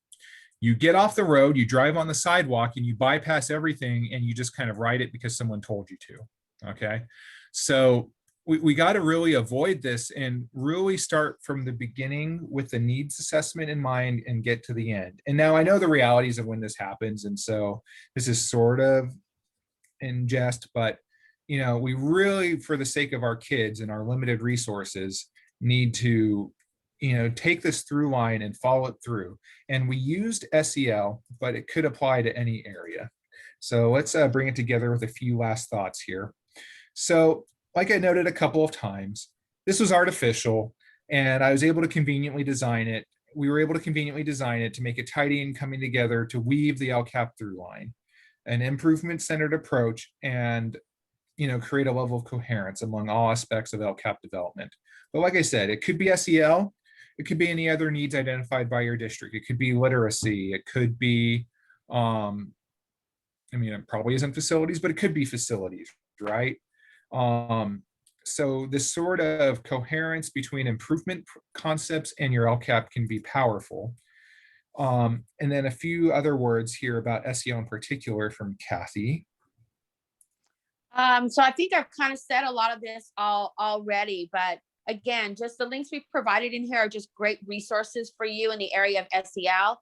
And then also remember, we're doing a lot of work at the county office, and I will post a link to our professional development training schedule. So you can see all the trainings that we are doing, and we update that link. So once you have it, if you keep it, you can continue to look at that. And then just remember the community of practice that we're going to be starting as well. That would be a great place, again, just to continue to learn from others and develop your knowledge in the area of SEL and mental health. Okay, so we spent this time on a pretend SEL journey, but we thought it was important that we set aside 10 minutes to tell you a little bit about one of our districts and sort of their actual work with SEL. So we're going to yield the floor. Is Dr. Caro here? It's hard to tell in the sea of folks. Yes, I am. Awesome. So we're going to yield the floor to Dr. Caro, who's going to have some of our counselors from Palm Springs share a little bit about their journey. Thank you so much for that. Good morning, everybody. Happy Friday. I'm Pedro Caro, and I work in the College Career Readiness Unit for RCOE. And so one of the key stakeholders that I think we're kind of alluding to is the school counselor in all of this. And really in school counseling, I don't know if folks are familiar, but we are guided by the ASCA National Model Framework, which really states that we work in 3 domains: college career, academic, and social emotional. So this very much is aligned with our work across serving students. But we really strive to use data for helping kids, especially in SEL. And so anytime we can use data to run groups, to deliver lessons, it makes us that much more effective and accessible to our students. And so in my role, I get to work with K-12 school counselors, and I got to work with Palm Springs Unified a couple of years back on helping school counselors use data. And I met an amazing team who really just took it above and beyond and uses data across the board, especially with Panorama Survey. And so I want to make sure I give them ample time to talk about their work, showcase what they're doing. And I want to invite them right now to the virtual stage. Gustavo, Gus Ochoa, and Marisol Guerrero from Raymond Cree Middle School. Are you both on? Yes. Okay, the floor is yours. Welcome. All right. Thank you, Dr. Caro. Good morning, everyone. We are going to just share out a little bit of what we do with Panorama and our success with Panorama. So we as school counselors, we operate with within the framework or within the domains of personal, social, or social, emotional, academic, and college and career readiness. And we believe that without SEL, without a strong social emotional connection, we can't fill the academic gaps or attendance gaps. We have to first focus on SEL before we can reach students in closing in those other gaps, right, in the other domains. And so with that said, Panorama has been just an awesome tool to help us hone in on our goals. For example, when looking at the LCAP, I look at the LCAP and I can see, all right, our district focus is on, for example, decreasing the number of suspensions amongst specific student groups. So I look at that and I can see, all right, perfect. So these are the students I need to be looking at. So what we do is we look at Panorama. The awesome thing about Panorama is that it actually is synced to your student information system. And so all the data is pulled into 4 like thermometers. So we can see academic, behavior, attendance, and SEL. And SEL comes in the form of a report, a survey that's sent out biannually to students. And it's great because I can already see, I can look at the results of the survey and I can see students that might not feel connected to school, might not feel safe at school, and I can compare that against the other metrics by filtering. So I can continue to filter. I can look at my subgroups that my district is looking at, and I can form groups, and I can just hone in and focus in on that and make that my goal. So that's how we align our what we do as school counselors to the LCAP. And it's just great because that SEL component is there. We know what students are not feeling their best or feel some kind of way, and we can go in and without, instead of being reactive, we're being proactive by looking in from the surveys and from the other metrics within Panorama. Okay. Yeah, and I just want to jump in really quick. The survey has actually allowed us to see the state of equity at our school, and it has provided us to see, you know, where the needs are, where we need to place those interventions into, put those interventions into place. So I know currently, you know, we earlier in the year when we sat down with our administration team, we looked at our school goals and district goals, and then from there we saw, okay, where are the needs from our students? Earlier this year, that's what guided our decision in making our goals. And I know this year right now, we have one of our goals is that we are working with our long-term English learners. And by looking at Panorama Survey, we were able to see the areas where, because you can filter down in demographics, see which are the students that really have those gaps. In our case, it was our long-term English learners. And we were able to see the areas where self-efficacy, growth mindset, social awareness, all of the areas where they were lacking. And then that's where we decided we form our groups and then we can put our interventions into place. Panorama is pretty cool because it even shows you, once you figure out where your areas that are being lacked on, they have actual lessons that you can implement and put into place with your groups. So it has been really beneficial for us in that sense, where we've been able to form our groups.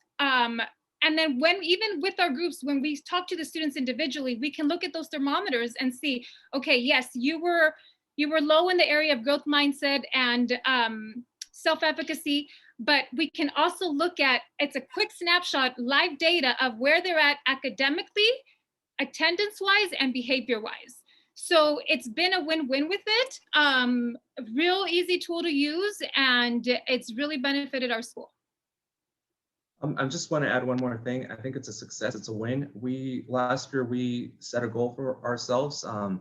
The district looked at chronic absenteeism students within that group as a group of students that required support.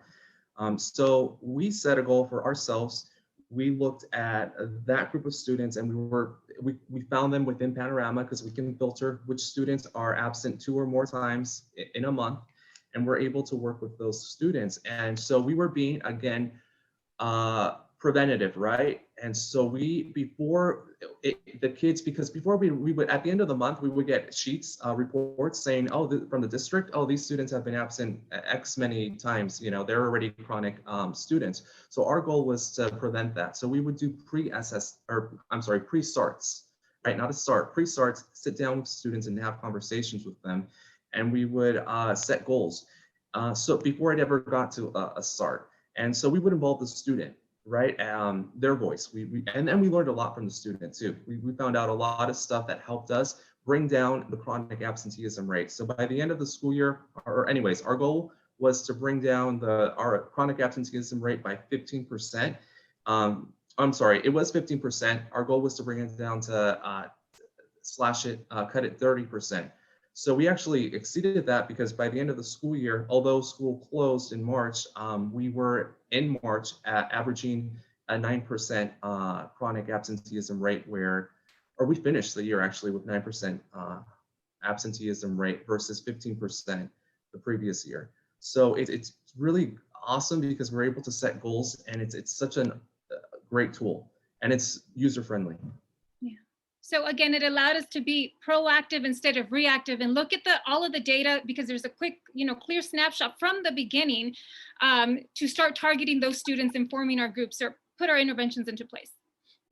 And the LCAP goal last year was one of the goals, right? Chronic absenteeism rate. So it's just us as school counselors understanding the language and supporting our students, and when we support our students, we're supporting the district LCAP goals. Yeah, and for future now that we're just going to start getting our kids have our kids return for hybrid, and I know we're going to be looking at our survey results and also just seeing where those needs are, providing a survey for students that are coming back to see how they're feeling and what we need to do to support them.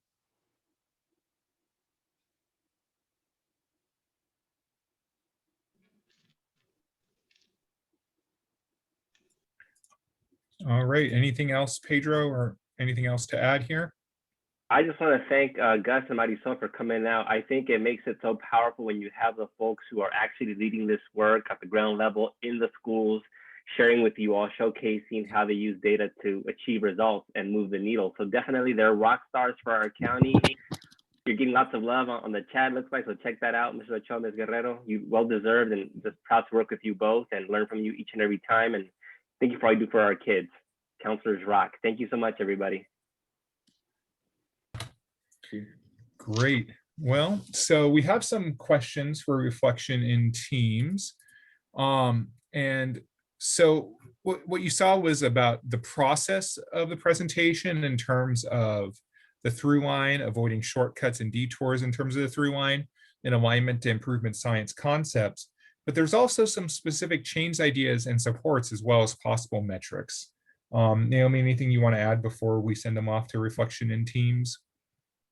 Naomi, welcome everybody to our second session. It's wonderful to spend this time with you. We know that you've been online this whole day working on everything related to the development of LCAP and other things in terms of your local district policy. We're excited to be with you together. We know that in the mix of this LCAP season and school reopening, there's a lot of things that are going on in terms of supporting all of our children as they return to school, all of our educators. And in our session today, we want to try to return back. It's been a while since we were together to do a brief review and also delve deeply into the research-based tools that are intended for your use, for your community's use in the development of the LCAP for this next round that is due in July. As a reminder, my colleagues here, Dr. Elvira Armas, Nari Rocha, and I are here presenting on behalf of our lead writing team that you see our names here.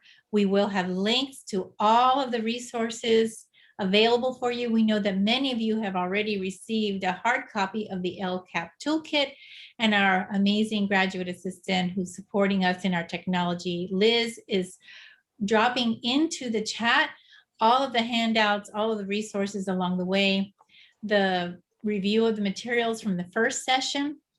And of course, you will be receiving sometime after tomorrow the recording and all the additional resources and documents that we will be developing today and sharing today along the way. So today we want to continue reminding everybody about our professional learning agreements, about our approach to thinking together, to thinking collaboratively, and thinking proactively about what it really takes to ask critical questions around the education of English learners through that inquiry stance, building upon your experience, your knowledge and expertise through our collaboration and dialogue, to our sharing across our communities of practice here and bringing your best thinking along the way. We are recording this session, as I mentioned. These recordings will be shared with you along with all of the materials from session 1 and 2 electronically afterwards. We want to encourage you also to, in the chat box, ask questions, take that opportunity for us to engage in that collaborative spirit about conversation and about what it really means to apply all these tools that we've developed for you within the toolkit today and after today as well. In the spirit of the implementation of California's new state policy on English learners that was adopted in 2017, this is a reminder that the English Learner Roadmap and the 4 principles of the English Learner Roadmap are intended as aspirational elements and principles to really translate into practice, and that translation into practice through the toolkit, the rubrics in the toolkit, the practice in the toolkit, and the resources in the toolkit to be really able to make evidence clearer, sharpen the focus on English learners, and particularly now as we have experienced the challenges of the pandemic, as we have learned about through the different policy documents that we've shared with you, that we've learned about what's been missing in some of the findings from critical reports and research that's been done, and how we can really interpret and utilize those findings to really support our English learners and their families after the pandemic is over. EL Rise, the partnership that we are actively engaged in with Californians Together, is intended to really support 20 and actually more than 20 county office of education that have participated along the way and their local education agencies to really just make real the promise of the English Learner Roadmap to support the capacity of the county office of education in the work that they would do with you all on a daily, weekly basis, and to really support the implementation of those research-based practices to operationalize the dream that is behind the English Learner Roadmap. And it's intended not just for this 3-year period. Our LCAP is a visionary document that is a voice and the actions which each of you as local policymakers, as local agents of change can develop to focus and concretize the needs of our English learners and the diversity of our English learners in each of your local contexts. Good afternoon, colleagues, and welcome also from the rest of the team. We want to give you an overview of what this afternoon will entail. The last time we were together, we had an opportunity to introduce the LCAP toolkit, provide an overview. We shared the context of fulfilling the equity intent of LCFF and the important role that the LCAP has as your local policy document. We invited you between sessions to conduct the digging deeper data mining. And we know that some of the activities and information that you've received this morning has given you an opportunity to return to some of these, especially in looking at the metrics that you'll be identifying for your LCAP. On behalf of the team that you see represented here on the right-hand side of this slide, we're so pleased to be in this second session with you, where we'll be focusing on using the EL research-based rubrics and the other toolkit resources to really hone in on identifying the evidence that will allow you to achieve some of the 3 critical elements that you and your teams will need to include in your LCAP. The emphasis on the reflection and the specific explanation of the why and the how behind the decisions that you're making for the next 3-year LCAP. The emphasis on effectiveness, as well as the emphasis on intentionality, particularly for your unduplicated pupils, and in this case for English learners, with more than just a mention of it, but really being able to identify the specificity that our rubrics can help you forge conversations around. So we are, as we did last time, going to spend about 2 hours together in this synchronous space, and we'll suggest an activity for you to take to your team and your stakeholders for an asynchronous space as we end our time together. On the next slide, you'll see how we will structure our time this afternoon to be able to meet these outcomes. So I'll give you just a minute to read through the outcomes for both the synchronous and the asynchronous components.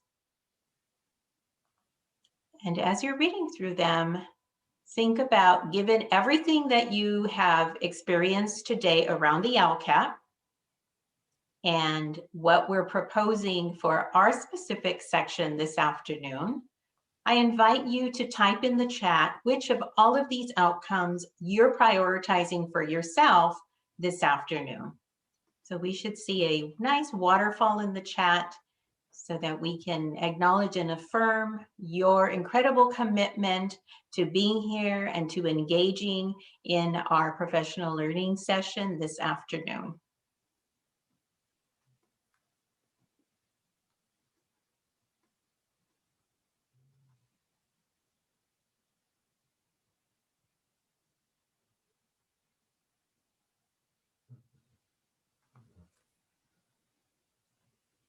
So of all of these outcomes, would love to hear from you. We know you're there. Drop your answers into the chat. Are you focusing on strengthening the LCAP language?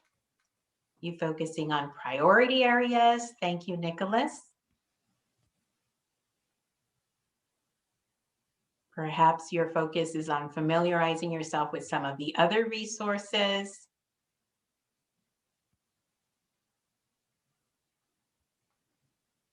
Some of you might be ready to transition to really analyzing and identifying the evidence for the LCAP.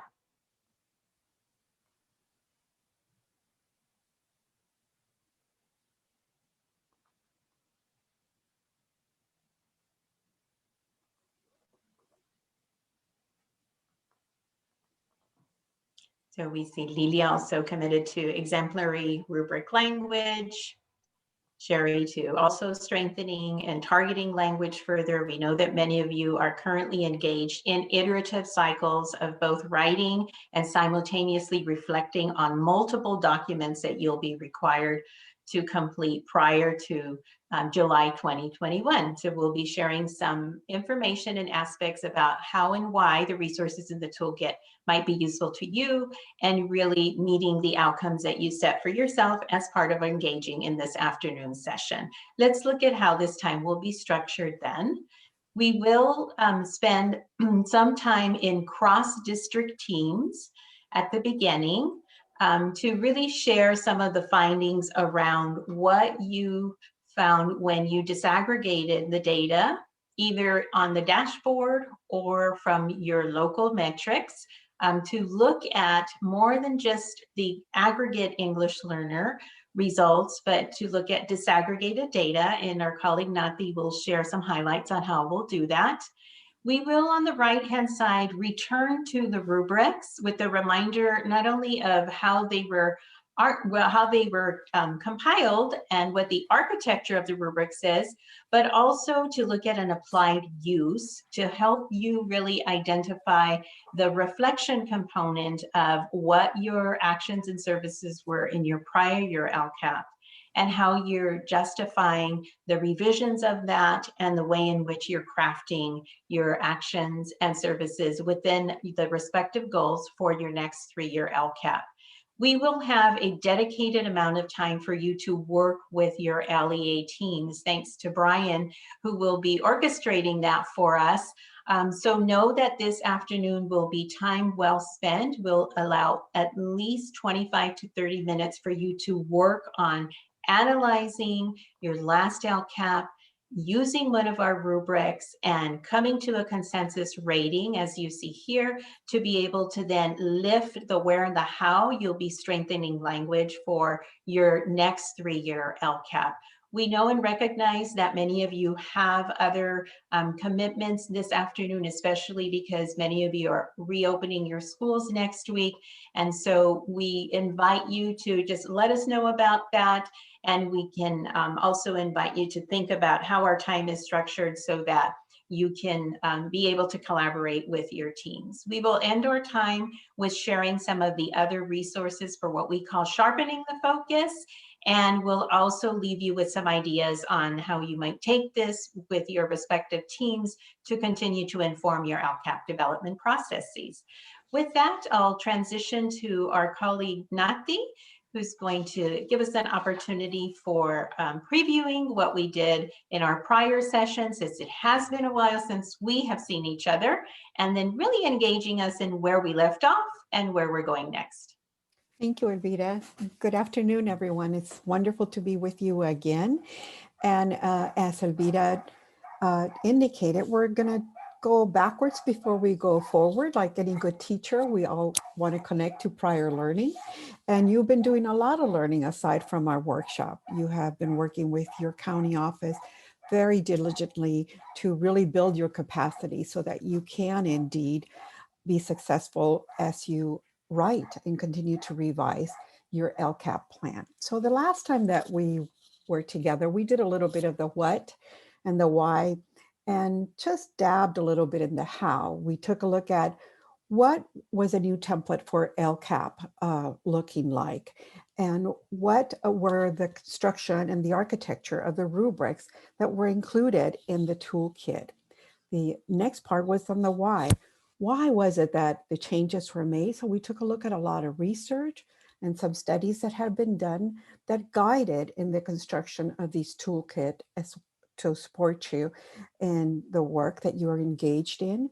And we also did a little bit of the how. We had an opportunity to play with the rubrics and take a look at how those exemplary descriptors were related to your context, to how you were doing, and we completed a Padlet with that. That was during our synchronous session. During our asynchronous session, you took some time to go ahead and use some of the tools from the toolkit, and you analyzed the data that was included in the dashboard, as well as additional data that was available in your district to see exactly how the ELs, the existing ELs were doing in comparison to the students that were part of the EL group because they were RFEP, but not really existing EL. So you did a lot of reviewing and a lot of reflecting in terms of what are the services that our local district is offering to our students. What are the programs that we have? And those you are bringing back today so that you would be able to use them in the work that you will be engaged in.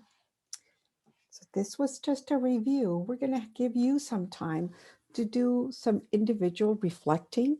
So if you have a paper and pencil and like to do it that way, or if you do your reflections by typing or in your phones, we want you to think for about 92 seconds about what did I learn from the synchronous activities that I was engaged in from the last time.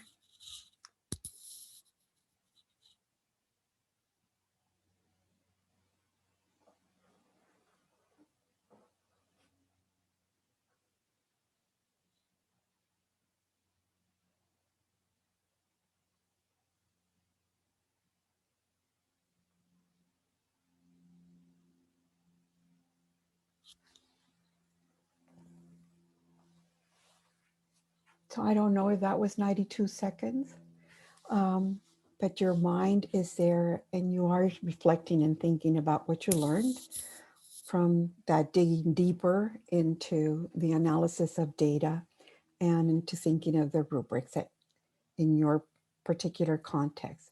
Right now, we're going to ask you to do some sharing. And the way that you're going to be doing this sharing is going to be in breakout rooms. And you're going to be talking with people that you don't normally talk with, because this is going to be done at random and it's not necessarily by your local agency.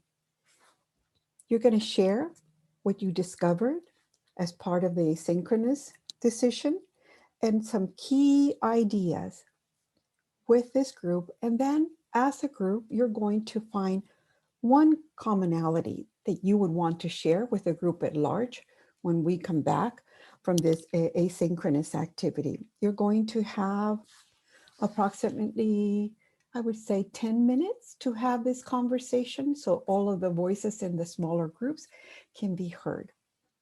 This slide is going to be included in the chat so that you have prompts in terms of what the task at hand will be.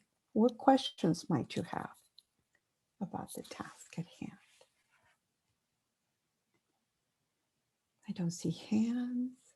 So Brian is going to send us into our groups and we will see you in approximately 10 minutes. Thank you. To please rename yourself by your district number so I can put you back into groups again. Thank you. Thank you, Brian. Thank you for making it work so smoothly. So as we visited some of the rooms, there were some passionate conversations that were taking place.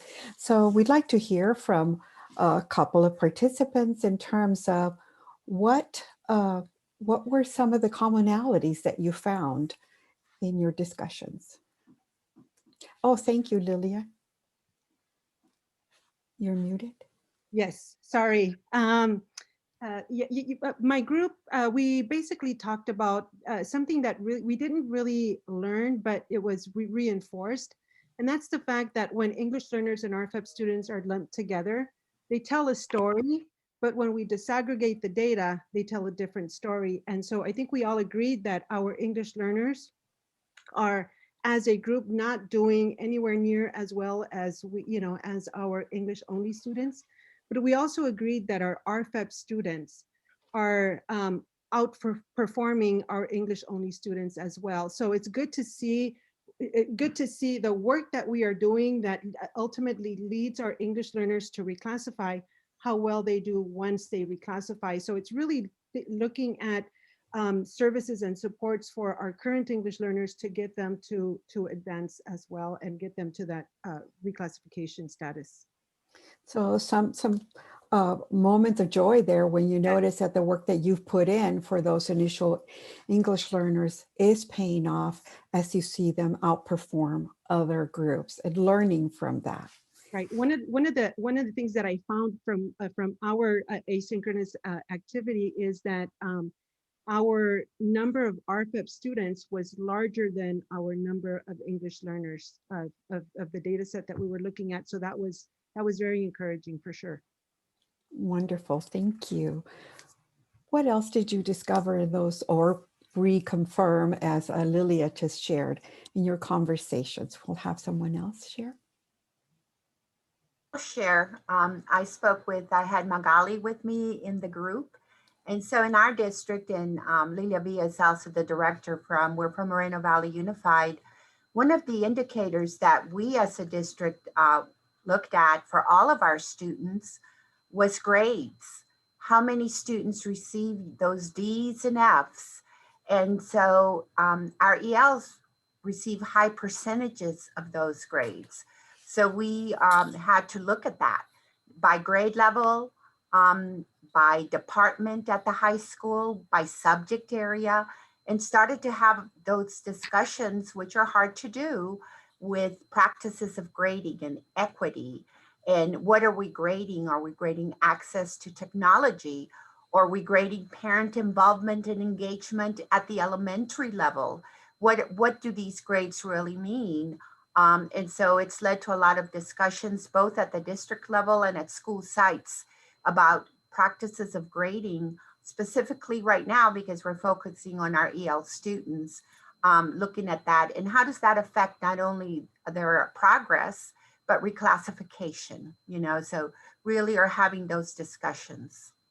So you really dug deeper into your data, not only looking at what was in the dashboard, but local data such as grades, and really you're questioning your core values and what it is that you're indicating with these, and that would affect how you're going to include services and what you're going to include in your 3-year LCAP, particularly as you want to reclassify students, because Lilia just shared that it's really a key to making it. Thank you so much. So you've had an opportunity to refresh and reconnect to what you've done, as well as to socialize with people that you don't normally socialize with, which I'm sure we need at this time. Is the afternoon, it's after lunch, it's been a long day, so you had an opportunity to chit chat with others. We're going now to continue and we're going to be looking at forward, what we're going to be doing today.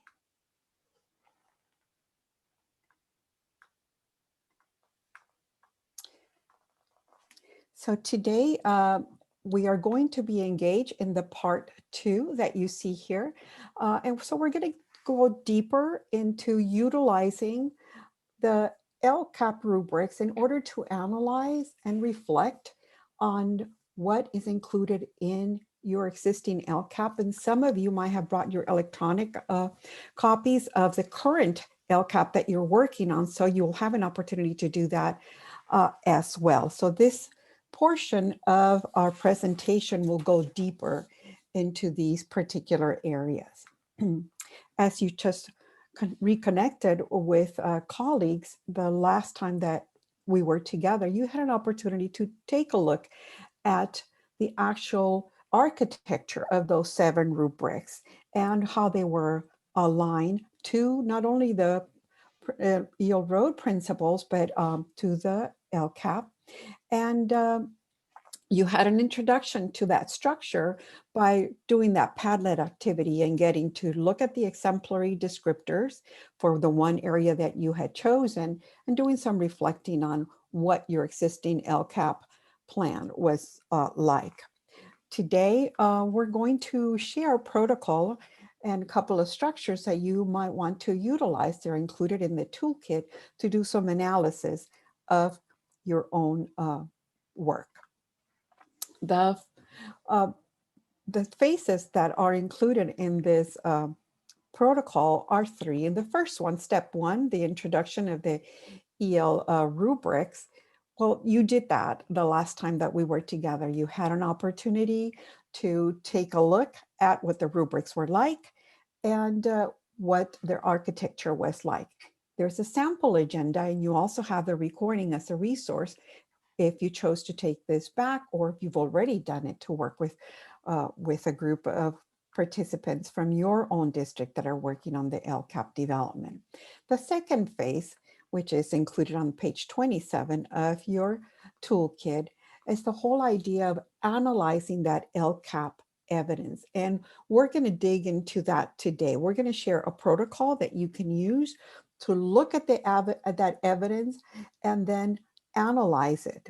And the last part of this three-step phases is the whole idea of how do you strengthen that LCAP language? How do you use those descriptors that are included in the exemplary section of the rubric to guide in some of the writing and to be aspirational in what you're going to be offering to our English learners, so that indeed there is that lens of equity at all times. So here you can see step one, and you can see a sample of the agenda that's included in the toolkit that you might want to utilize back at the ranch. The next part is a protocol in looking at your LCAP plan. So if you were involved in the writing of the LCAP plan the last time, you might be saying, oh my goodness, that was so long. It was 200 pages long. To be able to go back and analyze it might be really time consuming. So we're offering this 5 stages protocol that might support you in being able to do this. And I'm going to step aside and just share, for those of you that are secondary and might have been secondary teachers, in the year 2000, Chris Giovanni put out a book that was called I Read It, But I Don't Get It. And it was talking about how secondary students might be decoding, but they have no idea of what they're saying. And he talked about how important it is to give focus so that you have clearer meaning, clear understanding, and know what to look for.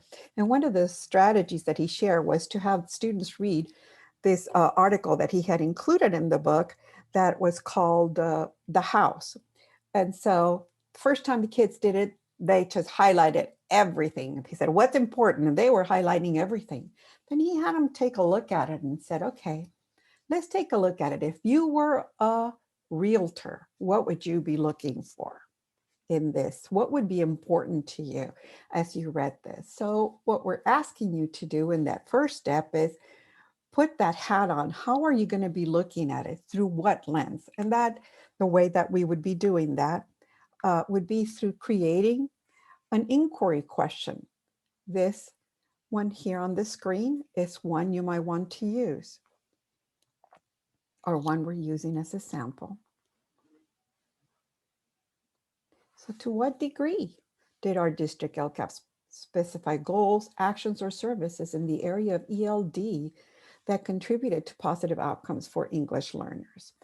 Once you have that inquiry question developed, then you're going to look at the LCAP only through that lens. Where is there evidence that can answer this question? And knowing that many of you have this done electronically, there's nothing like that search tool for you put in ELD so that it would direct you where it went. After you have found that evidence and identified it and highlighted it, then you're going to begin the whole process of analyzing it and seeing exactly, okay, what does this exactly mean? And given this service and this description in the LCAP, what rating would I give our plan? What rating would we have from exemplary to the other end? And as a group, you would decide on what rating that would be. We're going to share a couple of other sample questions that you might want to use, or just for you to get some additional ideas of that inquiry question that you would utilize to look through the actual LCAP. Elvira is going to now guide you into, once you have that evidence, what might be some steps that you would take to analyze it. Thank you, Nathi. And as I had the opportunity to visit into different breakout sessions from our earlier conversation, I heard your inquiry questions bubbling up. Our colleagues from Moreno Valley shared it here in our debrief as well, really honing in on what metrics are being used and why and how decisions are being made. And so that inquiry question really allows you to also identify a focus rubric that you might use. So perhaps, for example, for our colleagues from Moreno Valley, you might choose the actions and services rubric. That's rubric number 1. A big category in that rubric is around responsiveness to English learner profiles. And I heard our colleagues share a little bit about the RFIPs, the number of RFIPs and other students that are ELs. There's also in that same rubric, assessments to inform placement and services. So it might be that that's the right rubric or fit for you. This is another example, pointing to the question in red on our prior slide that was really about, to what degree did our district LCAP specify a goal, actions, and services in the area of ELD that contributes to positive outcomes? So you can see that that question might point us to this particular rubric. And in fact, what I'm going to do is share with you an example from Oxnard School District and the way the team approached this step 2, or the analysis of the LCAP evidence. This is rooted on a retrospective look at your existing LCAP. However, it can also be applied in your iterative cycles of designing and refining your next 3-year cycle, as we know that many of you have already drafted several versions of it and are working with stakeholders in doing so. During our first session, we indicated, I'm sorry, Nathi, can you go back to the last rubric for just a minute? We indicated that the rubrics and the architecture of the rubrics include what we call categories. So in this ELD rubric, there are 4 categories. The categories have to do with designated and integrated ELD, or the requirement under the ELA framework to provide a comprehensive ELD program. It includes also what I heard some of our colleagues in the breakout room that I was in discussing, which is around professional development and support for educators, especially as we're considering the transition to learning recovery and acceleration. What does that mean? And what other types of considerations do we need to have, both in the LCAP as well as other plans that we have, that we are building? We identified what we call look-fors, and looking for that intentionality that is required in this next 3-year cycle, and intentionality speaking to the who, the what, and the how. And in this case, given that this is something that we're focusing in EL Rise and within the LCAP toolkit, we want to really be able to continue to help you see the alignments within the rubrics and to the English Learner Roadmap. We know many of you have done great work already in the rollout of the English Learner Roadmap teacher toolkits, as well as the administrator toolkits.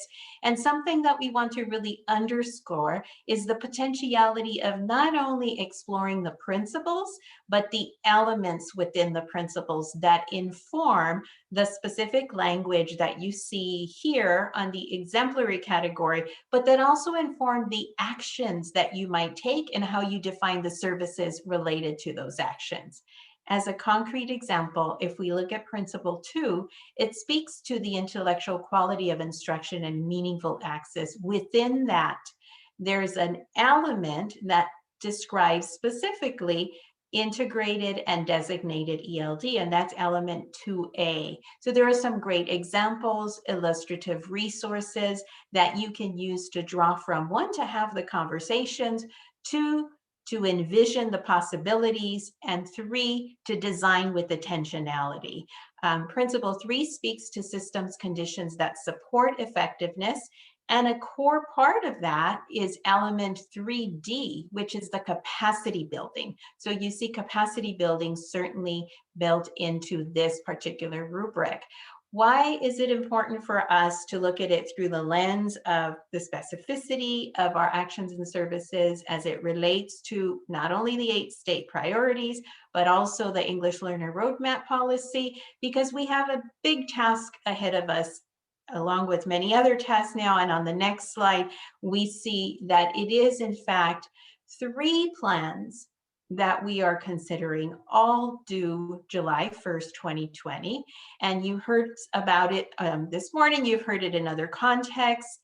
We're looking at the 2019-20 LCAP update, and in green, that requirement to reflect on the progress and to describe the relationship to the development of the new goals in 2021-24. That's that reflection part that we're holding. The Learning Continuity Plan update will also be due on July 1st, 2021. And you see in green there, the relationship to explaining how the implementation of it is also informing your development. And on the right-hand side, you see for the 2021-24 LCAP that there is the requirement for specific actions within a designated goal, to be able to really delineate and with specificity the types of English learners and services that you are being responsive to. So all of that being said, this next segment that we will be dedicating to your team time and discussion, we are recommending you structure your conversation as follows. The first is to review your prior LCAT. So we asked you to bring an electronic version of it. We know you're very familiar with it. It's that laser focus that Nathi was talking about. Let's not explore the whole house, but really look at which room in the house we'll be examining and with what intent with that inquiry question. This is a proposed strategy to do a quick read. You can see perhaps you have a different strategy to do a quick read.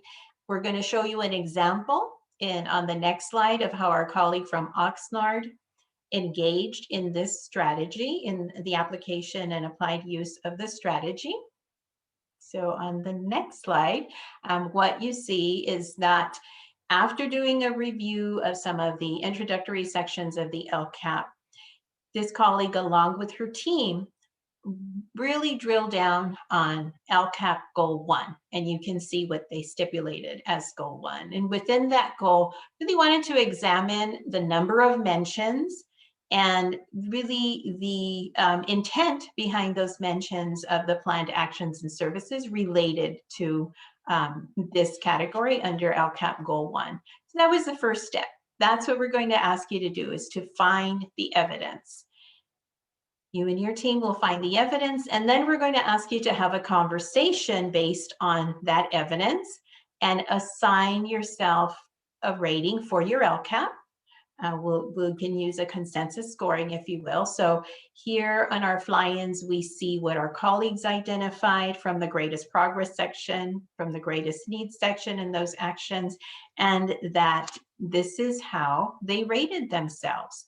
And this is where then they honed in on what many of you indicated in our waterfall chat early on about really then transitioning to strengthening the language, but with a focus. And in this case, starting with that focus of really wanting to emphasize with more intentionality English language development, the different categories here, and then seeing where they need to strengthen the language the most.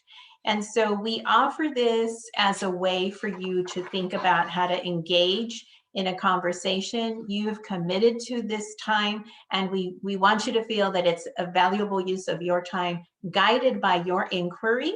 And so on the next slide, Nathi's going to share, as we transition very shortly to your LEA specific groups, our proposal for you to really engage in this conversation. Nathi? Sorry, I turned off the mic. My dog was acting up, so it didn't want the sound to interfere. Your mission, and we hope that you choose to accept it, is to go now with your LEA groups and have an opportunity to apply the rubrics and apply the process as you do some reflecting in your existing LCAP. And step one, as it says here, you're going to identify evidence in different sections of the LCAP. Some of you had already prioritized or identified an area that you wanted to go deeper into. So maybe you choose one. Maybe it is about actions and services. Maybe it is about desired outcomes, whichever area you might have spoken about when you did the data analysis in your asynchronous activity. So identify evidence in different sections of the LCAP that speak to that inquiry question. Do a word search, look for actions within goals that address the EL's needs. The next thing is that after you have done that, you're going to share with your group what some of that evidence that you have found is, and do some comparing to analyze it and have a conversation so that you can arrive at a consensus rating for each of the rubric categories. You're going to have some time, but we know that it's not going to be enough time. You're going to have until about 2:10 to be able to engage in this deep conversation and activity as you look at your LCAP plan. You're also going to have an opportunity during this time period to take a 10-minute break because you have been working hard.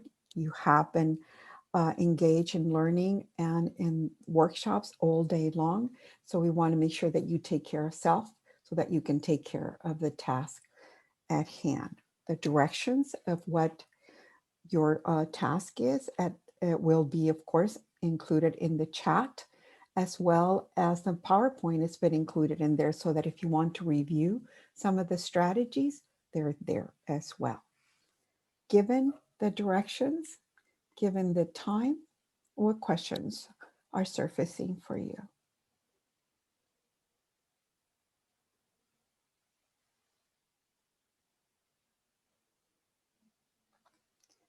Okay, if there are no hands, Elvira, is there something we might want to remind them of?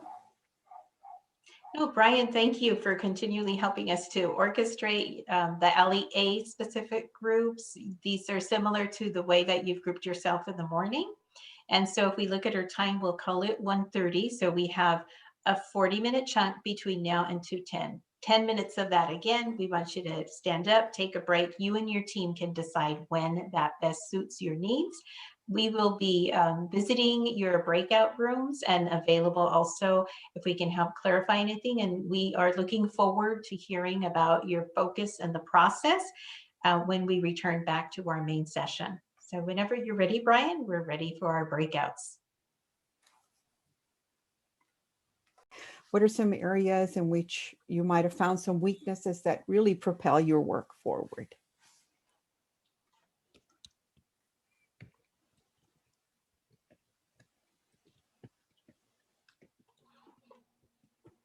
I'll volunteer. Thank you, Tim. You're welcome. Everyone in my group got along really well. I actually have, in reading the 3-year plan and the actions from year to year and how they changed over the plan and how our data changed over the plan, the life of the plan, data such as the percent of our English learners making progress towards proficiency. I had to go down the hall and ask one of my colleagues who was here. I wasn't here, and kind of ask questions about, did you know our results actually in 17-18, we reclassified, or over 71% of our students were making progress of our English learners towards proficiency. We're at 42.7% now.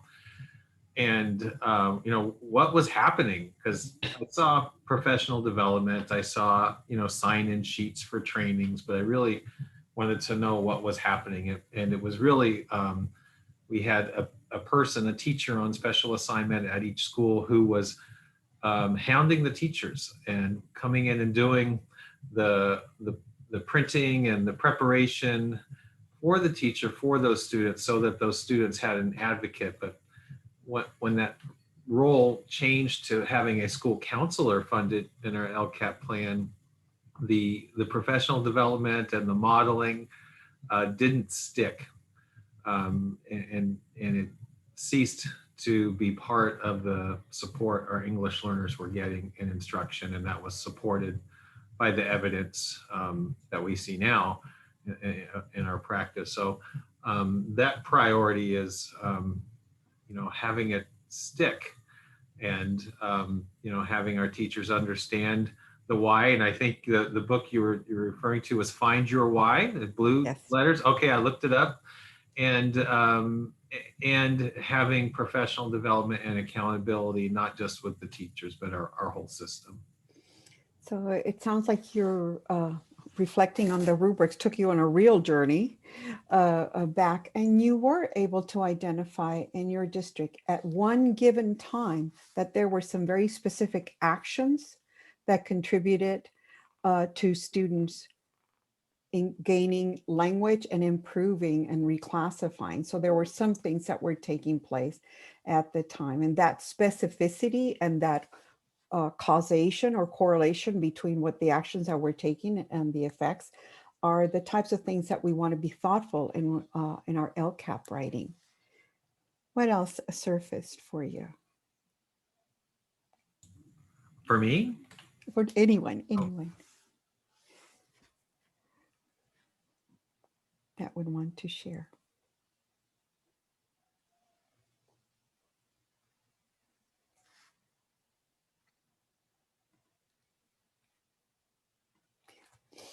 How long is wait time for Zoom? It just feels longer on Zoom than in real life, right?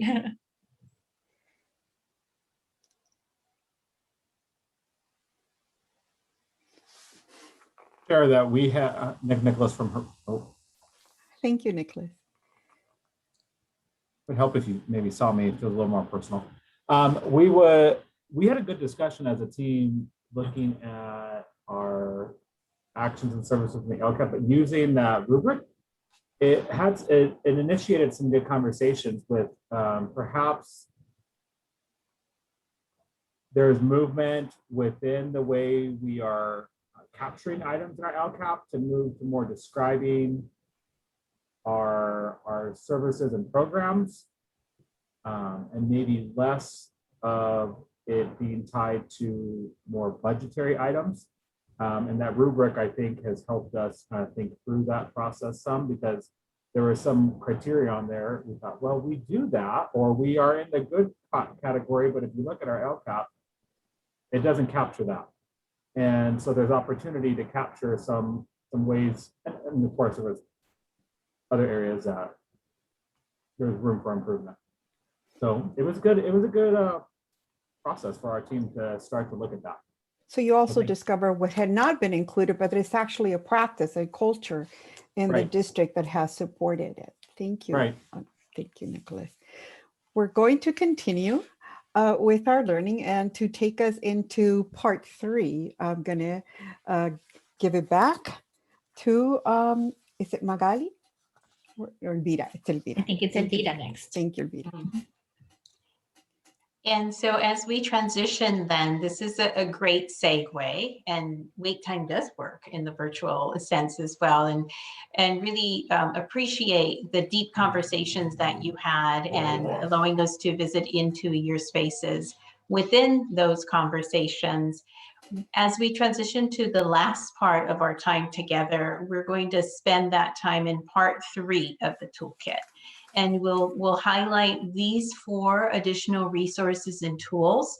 And we'll also bring back a voice from the field. So the colleague that I shared the example of the analysis with her stakeholders from Oxnard School District, we actually have a brief clip of a video where you'll hear how she actualized the use of one of these resources and tools, specifically number 2, to then structure a pre-writing time with her colleagues in strengthening her language. So we know that for some of you, the rubrics themselves will be the tool that you use, but for most of you, you'll want to couple it with another tool that you're either currently using or perhaps the one from part 3 that will help you really advance the conversation around responsiveness to English learners and the equity intent. As we transition to the next slide, This is an important part of what we call sharpening the focus on English learners. And we're so appreciative of the great voices that all of you have uplifted here today, either in your small group discussions or here in the general forum, around being so intentional in how you approach the next round of LCAP writing to ensure that the focus is sharpened on English learners. And it's done so with the data that you've gathered. One of the groups that I visited was talking about and looking at data on social and emotional learning, and had done a phenomenal job of disaggregating that by groups, by student groups, and what does that mean for English learners, and thinking ahead to then how that might be represented as well in their LCAP plan. So together, this compilation of resources can help us sharpen the focus on English learners, and these are the page designations for you to be able to take a look at that. One of the things that we know on the next slide shows us that you represent here a specialization. Your knowledge to really sharpen the focus can be leveraged by the 7 focus group rubrics, but it can also be leveraged by your commitment to engaging others in your stakeholder groups who have expertise in English learners, as well as your cross-departmental collaborations. And your county office representatives that are here today are an excellent example and model of that, as are those of you who were able to attend in district teams. Those conversations are so critical. We also highlight for you on pages 29 through 31 of the toolkit a way in which you might consider a PLN for English learners and biliteracy programs. This is actually a project that was funded by CCE and led by our center, by one of the authors of our toolkit and our colleague, Gisela O'Brien. Looking across these 3 goals, it was really to be able to focus on the use of the dashboard as a tool to be able to design the LCAP. And in this case, of course, we know we've explored other metrics that will be very critical. Their goal was to disseminate information and resources. And so we have that in that toolkit for you, as well as to be able to continue to foster a supportive community of educators. And we had the fortune of working with colleagues from different county offices of education, as well as districts. Oxnard was one of those districts.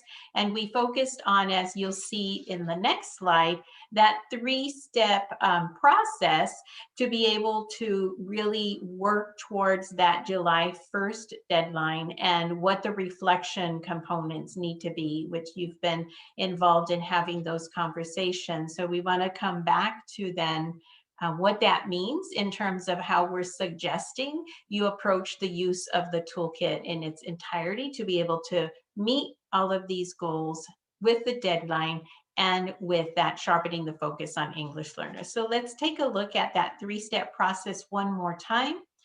We're pleased to hear your selection of priority areas. Many of you identified at least one LCAP rubric that would help you be able to have those specific conversations. And all of you, we've heard already, appropriate that exemplary language within the rubrics to be more intentional about how you describe your actions within that. So really what we're looking at is that solid entry into what we call step 3, and that's strengthening the language. One resource that we offer to you is a graphic organizer, if you will, to be able to use this LCAP development and refinement template. We provide 2 examples in the toolkit, one for the English language development focus area, and the other for actions and services. And in just a few minutes, what you'll hear is how one colleague from Oxnard School District, together with the PLN, designed these templates. And so you have completed versions of these templates to help guide the conversation towards really refining that LCAP language. So let's see if we can't cue up our video. We're going to listen to about 2.5 minutes of that.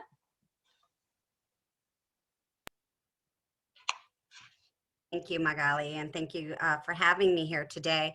It was a really interesting and wonderful process that we had the opportunity to be a part of over a 2-year period. And I think that Oxnard School District as a group being chosen to be a part of this was really exciting, because in a district where over 50% of our students were English learners, we felt that we had a handle on having an LCAP that really focused on our students in this area. But as we went through the process, what we realized was that there were specific things that we were doing, but that were not necessarily, seen in our LCAP. So bringing our LCAP, and so part of the process was bringing our own LCAP and having the entire committee take a look at it and tear it apart, which was a little scary, because when you're, this was hard work that we had put into it, but it really helped us to really place a focus on, were we really being very thoughtful about the language and the things that were being put in our LCAP. And so as part of that, part of our final kind of project that we did is we decided to create a template and some supports that would help other districts in seeing this. And so you're seeing one.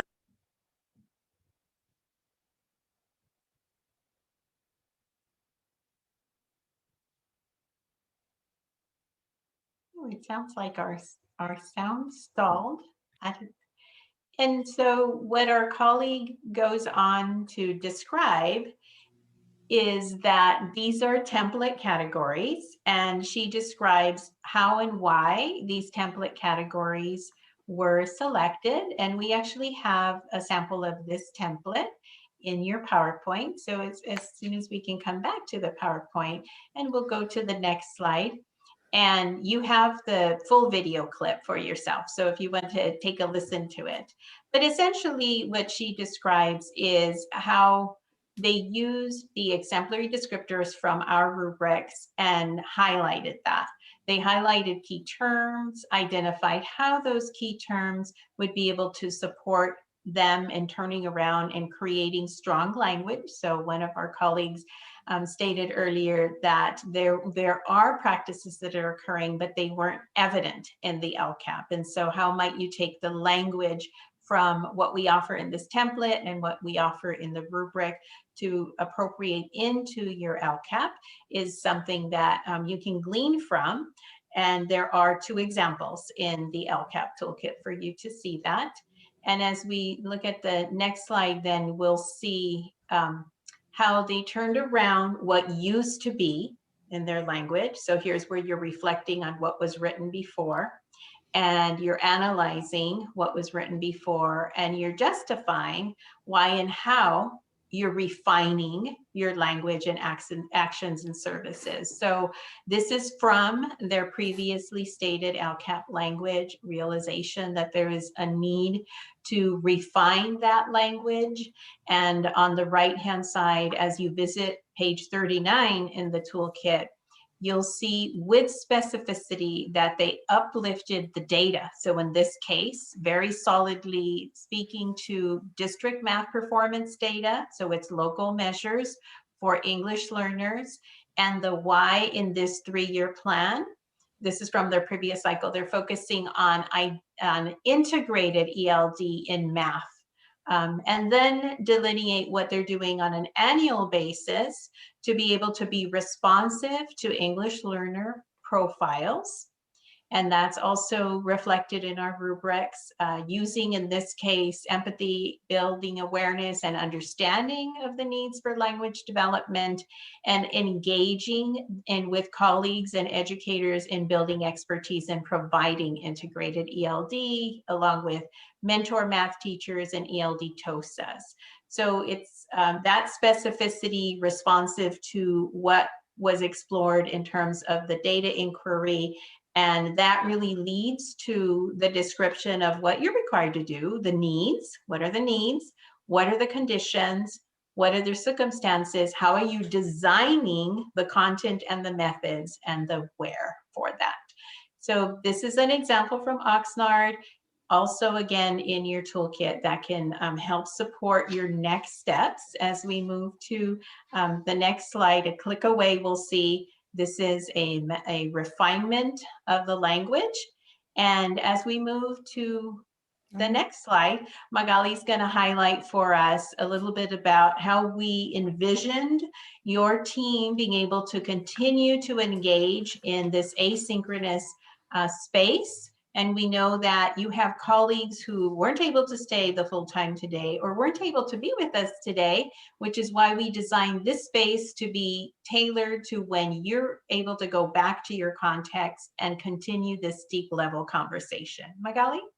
Thanks, Elvira.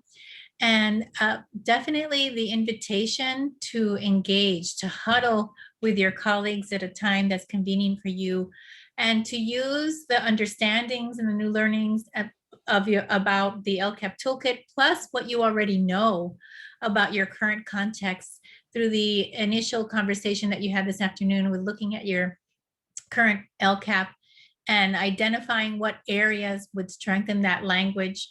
That's exactly what you will be doing in your own time together with your colleagues that you choose to invite and that you choose to huddle with.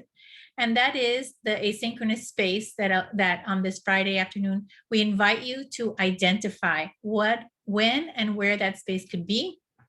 It could be that for those of you who have a team here, to continue to use the rest of the afternoon space to do that, or to begin to reconnect with your Riverside County Office of Ed colleagues to be able to set the stage for that asynchronous session. So the tasks are on this slide, that it's really intended to strengthen the LCAP language using the rubrics that are in the LCAP toolkit. Not just the ones that we focused on, the ELD rubric, but other rubrics that you find helpful for in terms of prioritizing that analysis. Elvira mentioned what are the needs, what are the conditions. We know that you've also developed your learning continuity plans. That's another tool and resource that you want to build from to be able to plan for that strengthening of the LCAP language. And in the second part of the slide, you'll be able to see here what are the tools that you need to bring, the rubrics themselves from pages 32 to 41, plus all of the additional resources that are in part 3. And also the rubric that you may have scored already. When we were in the breakout room sessions, we were listening to your observations and your reflections on questions that you still have about data that you still might need, and who else might you enlist in those huddles. And especially because you just had that conversation with your Riverside colleagues about continuous improvement and those actions that you might need to take to inquire into the next steps. So what else is going to be needed and what else might you be able to use in that part 3? There is an additional tool that is resource number 3. It's the crosswalk from CISESA's LEA self-assessment component. The self-assessment component that was developed was so helpful in terms of that reflective moment. And what this resource allows you to see is to see the alignment between that LEA self-assessment and the California English Learner Roadmap. You'll find that on pages 42 to 43. It's part of that reflection that is a required new component of this LCAP. And it will allow you to really deepen your understanding of where you are right now and where you want to go next in this next LCAP development. So that's on pages 42 to 43. We invite you to scan that on your own to see how those components that are essential to build an effective system aligns so well with the English Learner Roadmap and the principles there. We also want to share with you across the field, we hear that people are saying to us, what are examples of something that other districts have? So in the toolkit, resource 4 is a source document from our review of previous LCAPs that has some examples of promising practices. We want to also call your attention to the fact that Californians Together is going to publish a report that's imminently going to be coming out, perhaps next week, but before the end of the month, which is next week actually. And that will also share their findings and analysis of the learning continuity plans that they engage in using some parallel rubrics. And they will also have examples of promising practices from the learning continuity and attendance plans. So we're going to, I'm sure we'll share that broadly with our Riverside County Office of Education colleagues so that they can then disseminate it to all of you for further examples there. Again, 44 and 45 are the pages on which these promising practices are found. And then the final slide here for us is just a reminder, a review of where we've come from. And from our first session, we looked at the policy context and our time that we spent synchronously together, and also a review of how the alignment and the implementation of the promise that is inherent to the English Learner Roadmap, that is our new state policy, can help us think, reflect, understand how this new LCAP template is organized, and how your data from your local level, both local district data metrics, as well as your dashboard data, can help you dig deeply into your current district context to build a new LCAP that promises to support English learners in the future.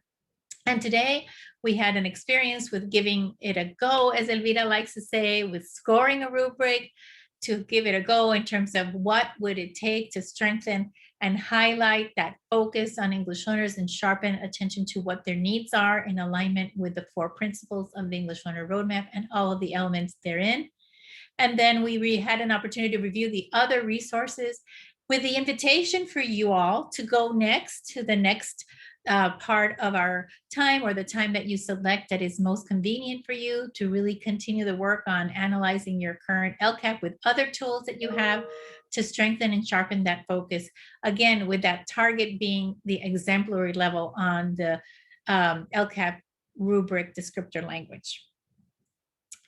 And we want to take a pause before we call this session closed to see if you have any other lingering questions or thoughts before we end our time together. Again, we invite you to email us at our center should you have any questions along the way. And we want to thank you so much for spending a long Zoom day with Riverside County Office colleagues, with your local district agents of change that are here together with us. But take a pause to see if you have any questions for us along the way before we turn it back to our Riverside County Office colleagues to close our session.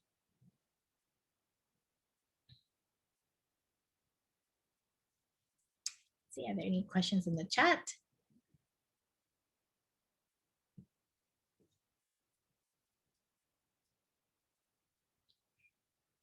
Hearing no questions, colleagues at the county office, any final closing thoughts? I just want to say thank you to Elvira, Magali, Nati, and team who put together this very, very helpful presentation over 2 sessions for us. I look forward to meaningful actions in LCAPs that will operationalize equity for our English learners. So thank you for that support you've provided in all of the resources. Thank you so much. And thank you to the county office team who really integrated this session, these 2 sessions, with the overall session that you have, because this is really a model of how we can work seamlessly and collaboratively to strengthen the LCAP, but also to ensure that those action services and outcomes are there in the next round of a LCAP. Thank you. Stay Welcome. well, everybody. Good luck with all your reopening plans and practices. Thank you so much. All right, well, we're at reminders and wrap up, and we just may end up with some a gift of time on our hands after this very full, robust day of information. And so we'll go into the reminders. The first one on the next slide is just a reminder of the portions of the LCAP that you will not be completing, as they are the sections that make up the embedded annual update. As we know, the annual update is a standalone document for this year that you already have a copy of. And so these sections of the plan, the goal analysis question, there's the 3 middle boxes in the measurement and reporting results table, as well as table 4, which is the annual update information in the expenditure tables. Those will not be completed. And then I wanted to go just a really quick review. I know that CDE had a Tuesday, well, it's a Friday at 2 webinar today. And I know that several of our colleagues hopped onto that so that they could learn about the Learning Recovery Plan and give input to that. I just wanted to share, these were the 2 slides that Jeff went over during our LCAP office hours a couple of weeks ago, and to share that we will be hosting an office hours to support the Learning Recovery Plan. I believe Josh Strong shared the template at the Tuesdays or the Fridays at 2 today. And so we will be offering support there. We know that those plans are due by June 21st and will need to be adopted by June 21st and within 5 days submitted to me. I will be the designee collecting those plans as well. And so as you can see down below. Naomi, I heard you say June 21st and it's actually June 1st. It is. I was looking at 2021. Thank you, Brian. It's after 2:30. My eyes are blurry. Thank you for that. It is June 1st, and within 5 days of that, then you can submit to me. So that first week of June. And then you can see down below that things that are yet to be determined is the receipt process communication. Ultimately, the submission is just to me. I believe there was confirmation at CD's webinar today that the county office will not be reviewing and approving. We're just at this point collecting them. So when we get more information, we'll be sharing that at our April 9th office hours. And then almost finally, the workshop, the data workshop that our SEL work group referred to, the flyers here along with registration information on that link. So if you're interested in that, please register for that workshop around and looking at data for your SEL actions and supporting development of those actions in the LCAP. And then finally, with our last bit of time together, I wanted to make time for completing some of these things that we often rush to share and then have to end the day with. And so I remember this quote from Stephen Covey that says, the key is not to prioritize what's on your schedule, but to schedule your priorities. So I purposely made time at the end to make sure I did give time, because I always say feedback is important and does inform what we do next in terms of providing support, but I always run out of time. So now we have time. Thank you, Brian, for posting all of the links to these items in the chat. So there's 2 feedbacks. The one from RCOE is very brief. There's just 3 little questions.